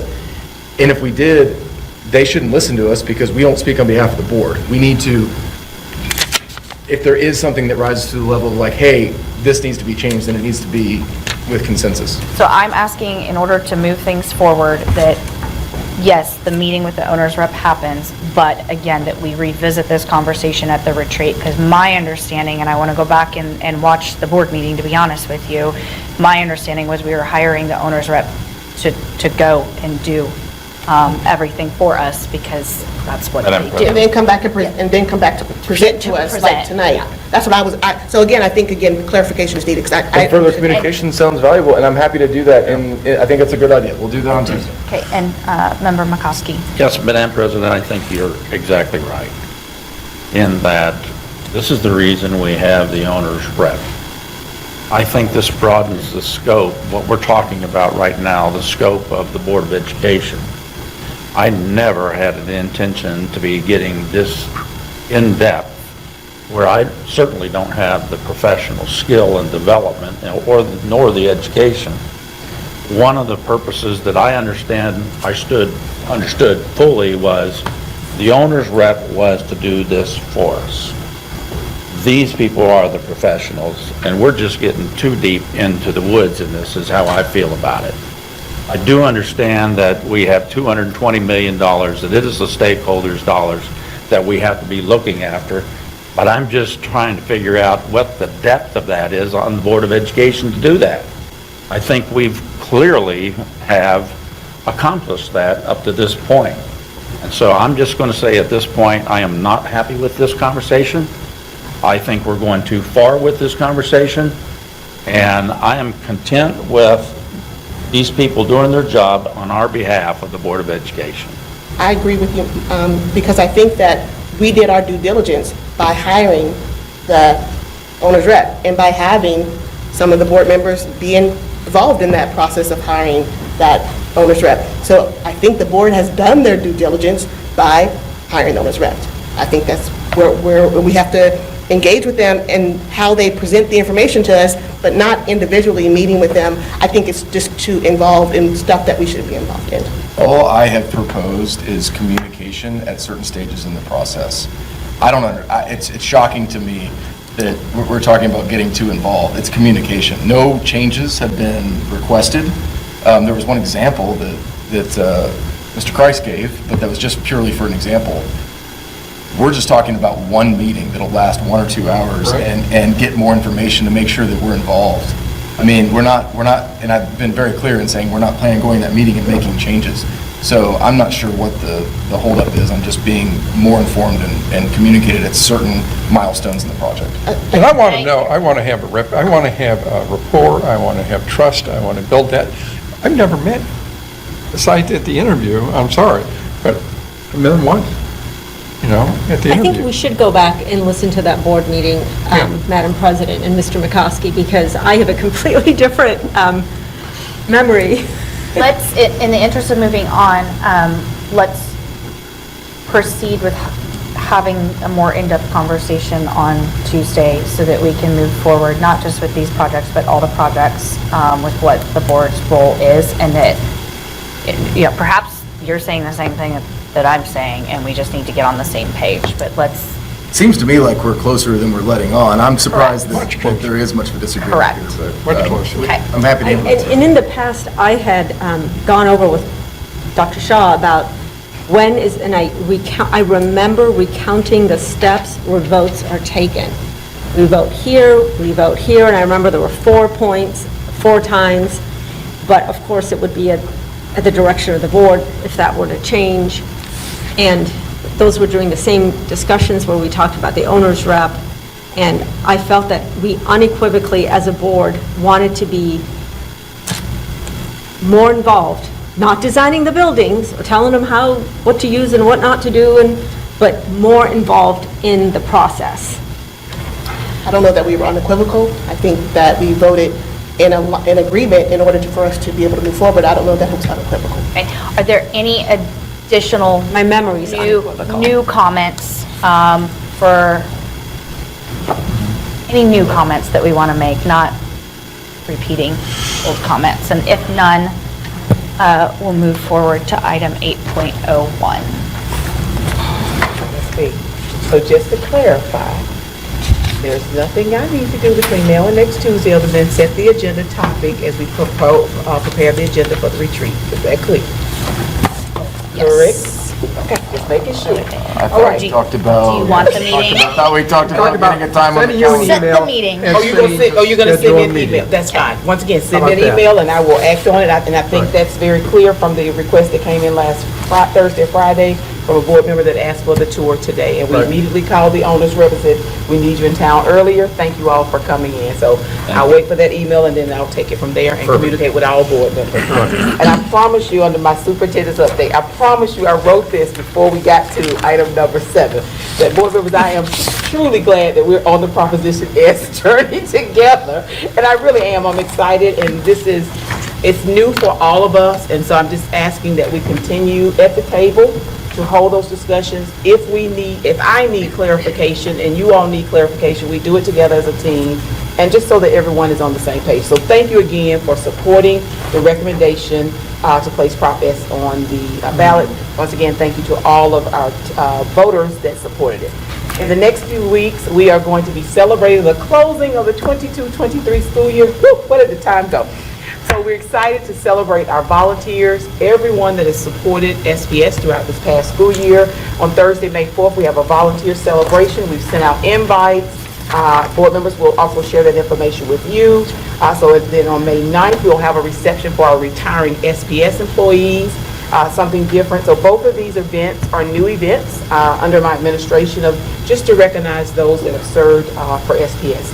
We also participated in the 12th annual food fight with the Ozarks Food Harvest Bank, and it resulted in us being able to supply 77,000 meals. So thank you to the following schools that had the most collections: Studi, Reed, Pleasant View, Bowerman, Cowden, Mann, Roundtree, York, and Mallory Early Childhood Education Center. As a reminder, we're still accepting applications for the 2023 SPS Hall of Fame. And also, end-of-year testing begins next week, so be mindful of that over the next several weeks. And board members, that was included in your weekly update this past week. Thank you again, board members, for your support of Proposition S. Thank you, Dr. Lathan. That moves us to item 9.01, which are board comments. Are there any board comments at this time? I do have a comment. Member Mohammed Khani. When I saw in the KCOB that we have Lexia Voyager Sports, Sopris, for kids K through 5 who struggle with reading to the tune of $232,000, put a smile on my face. I don't know anything about it, but I trust that the district knows a lot about this, and this is really great. But I did want to make a comment that pertains to that, the area of reading and literacy. I wanted to specifically take a minute to reflect on last year's end-of-year MAP scores, and specifically the 3rd grade communication arts assessment scores, where our district overall in the advanced and proficient percentages came in at roughly 40%, which means 60% of our 3rd grade students tested below grade level. I think it's important to recognize that while 40% is indeed disheartening, it's really not too far off from 2019, when our 3rd graders were at 46% proficiency, or even if we go back to 2013, almost 10 years ago, when that figure was at 44.5%. So I would say that it's safe to say that while COVID wreaked havoc, it doesn't tell the whole story. I looked at the building-specific MAP scores, and those ranged from 3 to 72% proficiency, and only 4 buildings were at or above 60%. Also notable is that when I compared the scores with the free and reduced lunch rates, it did not account for the building differences. So I'm highlighting these figures because I think it's important to acknowledge them. And then I want to immediately circumvent the blame game and ask that the board come to the realization that we have a real opportunity to make a significant impact in this area. Also, I want to note that this struggle is very real, and it's not unique to us. It's being realized throughout the state and the nation. I would say that today, according to the NAEP scores that I looked at in the United States, only about 1/3 of 4th graders can read proficiently. And I think that we can all agree that this is the most important thing to get right, because kids who don't get a good start in reading find it difficult to ever master the process, which can then lead to a downward spiral where behavior, vocabulary, knowledge, and other cognitive skills are eventually affected. So I ask, what can we do as a board to help move the needle in this regard 10, maybe even 20 points, let's say in the next 3 to 5 years? We've taken the first step by developing a very strong and purposeful strategic plan. What else can we do? And my answer to that is that while everyone in the district does their due diligence, so should the board. To that extent, I want to invite you on a journey to learn about a significant shift occurring in literacy instruction that is being fueled by decades of fascinating debate and cognitive science research known as the science of reading. DESE is finally now on board and is following other states by emphasizing the importance of science of reading, recognizing that literacy is the essential education. It's the learning through which all other learning takes place. I'm extremely pleased that the elementary English curriculum is next in line for evaluation, and I genuinely and absolutely look forward to what plans the district presents to us in this following year. I know we're several months away, but I look forward as the plans they bring to us will surely eradicate queuing strategies and move away from programs like Reading Recovery and Fountas and Pinnell. But for when that day comes, I want to encourage you to be an informed board member by sharing a learning opportunity with you. There is a plethora, plenty of articles and books and podcasts on this subject, but I want to recommend a very engaging, or what I found to be engaging, 6-part investigative series podcast by Emily Hanford titled Sold a Story. I will forward that link to the board secretary and ask that she share it with everyone. I found it very easy to listen to. I suspect that once you start listening to it, you'll be hooked like I was. And Dr. Lathan, I'll also send you a link because, so that as you see fit, if you'd like to share it, there's some bonus contents, not particularly relevant to the board members, but it's got some interesting pieces with curriculum and some other educational nuances that you might find interesting. Thank you. Are there any other board comments? Yeah, I'd like to make a comment in response to something that you said, Dr. Awakani. I'd like to request, if possible, if we could get some sort of presentation on data surrounding our testing, MAP tests and ACTs. I realize the MSIP 6 is new, but we still have MAP data, and I think it's important for us as a board to keep our finger on the pulse, how we're doing, review data. And I would just like a presentation to know from our test scores that came in from 2022, what does all that look like as we compare ourselves to how we've done in prior years, compare ourselves to how we're doing compared to the state averages.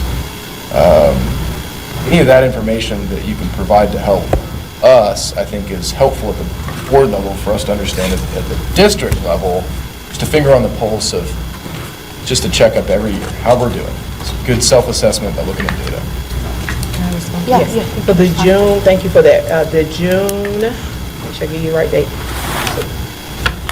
June 13th, board study session, we will present the end of the year Galileo data. We'll also have that other data that you requested. So remember, we shift, if you recall, in January when the teachers and the principals came, they asked us to shift that testing window. So because we took that feedback, remember I said that we sent that survey out, so the information will be presented to the board at the June 13th meeting. So that will be our data, end of the year presentation. We can pull back the data from last year, the MAP data, and we'll share that information. So 2023 Galileo end of year. Yes. And also 2022 MAP and ACT. Yes, all kind of into we'll have all that into data dive update. All right. Yes, that will be on at the June 13th. That was already planned. Yes. Thank you. I was going to thank Dr. Shaw for taking us on the tour this afternoon. I had been at the ribbon cutting for both of those schools, but it was a really good opportunity to walk the halls, to see the learning in action that was going on. at both York and at Jarrett. I know that there's a lot of concern across the country and certainly locally in terms of school safety. And I don't know if we have people on staff that are certified with something called crime prevention through environmental design. I have been through that training. It is excellent. There is actually a program specifically designed for schools. I mean, there's it's called CPTED, crime prevention through environmental design for businesses, and then there's one designed for schools. I would highly recommend that. I went through it when I was the principal at Parkview High School, and we were getting ready to embark on a $10 million Phase 1 improvement at Parkview. I found it very, very helpful in terms of my own knowledge as you sit in those weekly meetings and ask questions, and it's all about how to provide a safe environment, literally through the environmental design of the building, and where you put shrubs and where you don't put shrubs, and all these different ideas. I don't know, when I took it, I traveled to Kansas City, and we actually were on a school site. A district let us come in. It was 2 days worth of training. We had classes, and then we went out into a building and did an assessment. I found it very, very helpful. So I just put that out there for the district to consider if we don't have people trained. I think it would be really good information, not only for maybe some in the SRO department, but also the building leaders where these projects are in play in the future. And then I don't know if the architectural firms have had that training or not. I have no information about that, but I highly recommend it. It's practical. I found it to be practical and very, very informative, so I just put that out there. Thank you. Any other board comments? I know we're discussing the agenda this week for the retreat, and we've added some things tonight, but I think overwhelmingly heard some comments the last couple meetings, the last month or so on annualized pay. We need to discuss that. I think, believe at the combined session. The budget, the May 16th budget presentation will provide a recap of, once again, the recommendations that came from our auditors to move away from annualized pay and all the steps we've taken as a district to address any questions or concerns. I direct people to the landing page that has additional information, video, and Q&A as it relates to annualized pay. But the budget presentation will once again hit on those factors. But thank you for bringing that up, because I know people said the board needs to vote, make a decision. That is part of the, once we receive an audit recommendation in the day-to-day work of making a decision of how to move forward as a district, that was one of the decisions we made. I think when people say we're not listening, a no doesn't mean we're not listening. And that's why every time we've heard and received the feedback, whether it's through emails, board comments, we go back and try to add additional information to educate people. Thus the video that went out last week, the update that was provided again to the board as it relates to that. So we do try to accommodate that, but no doesn't mean we're not listening, but we should not deviate from what our auditors tell us is a best practice as a school district. And once again, employees can set up with a local bank or internet bank to have that same amount of money put into a savings account so that, and then they have control over it. So we're not taking or reducing pay. We're just saying we're going to give you everything you earn, give it to them, but the employee can make that decision. Mrs. Stasel has done an outstanding job of researching, contacting banks, asking them their process, rental companies. We have gathered the facts, but if an employee would come in and meet individually, she can walk them through their situation. But it can't be talking about in groups of them coming in together, talk about their own individual situation. So that's going to come up during the budget meeting. So that's a no on the retreat. I said that's a no on the retreat. Well, I mean, I think I've summarized it, but like I Right, said, you we did. planned, I've already summarized what we were going to summarize, and we'll Yeah. summarize it again, but it ties into budget best practices, because there are misunderstandings of what it would cost to do, build different things. And so also that was responded to today, and I think Yeah. you have an email with that information. Okay. With respect to the retreat, how will the agenda setting process work? Do we give input, or do we just show up? If you have input, I would like to hear it, yes, or we would like to hear it. I know Scott and I are meeting later this week to finalize the agenda for the retreat. But certainly, if you have an item that you want to bring up, let us know, kind of take the pulse of the board at that point. Other board comments? Just briefly, the Missouri School Board Association, MSBA, thank you. I reached out to everybody to see if you wanted to serve in that capacity. Our board can send 3 delegates to the MSBA Delegate Assembly, and one of those delegates in the past has also served as a member of the MSBA Board of Directors.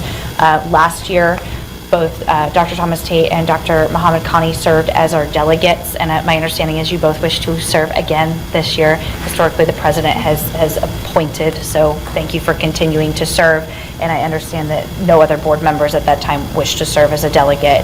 And then Mr. Scott Kreis is going to take over my position on the board of directors for MSBA at this time, so thank you, the 3 of you, for the additional time that you're spending in that capacity. I think that was all I had. Just thank you to all the board members for the time that you spent this evening and also preparing for the meeting tonight. Any other board comments? If not, we'll go over upcoming meetings. Of course, our board retreat will be next Tuesday, May 2nd. I believe you got a calendar invite this afternoon. We'll be holding the board retreat at York Elementary, 5:30 on May the 2nd. And then our next meeting will be a combined session on May the 16th. That concludes our meeting. There's a recommended action that the board adjourn. We have no executive session since we met before the board meeting. This time, is there a motion to adjourn? So moved. Moved by Member Thomas Tate. Is there a second? I'll second it. Second by Member Muhammad Khani. Does that pop up on here? I think it does. I think it's unanimous. She'll record it. Any objections? It's to. Okay, to adjourning. That's a unanimous vote, and at 8:51,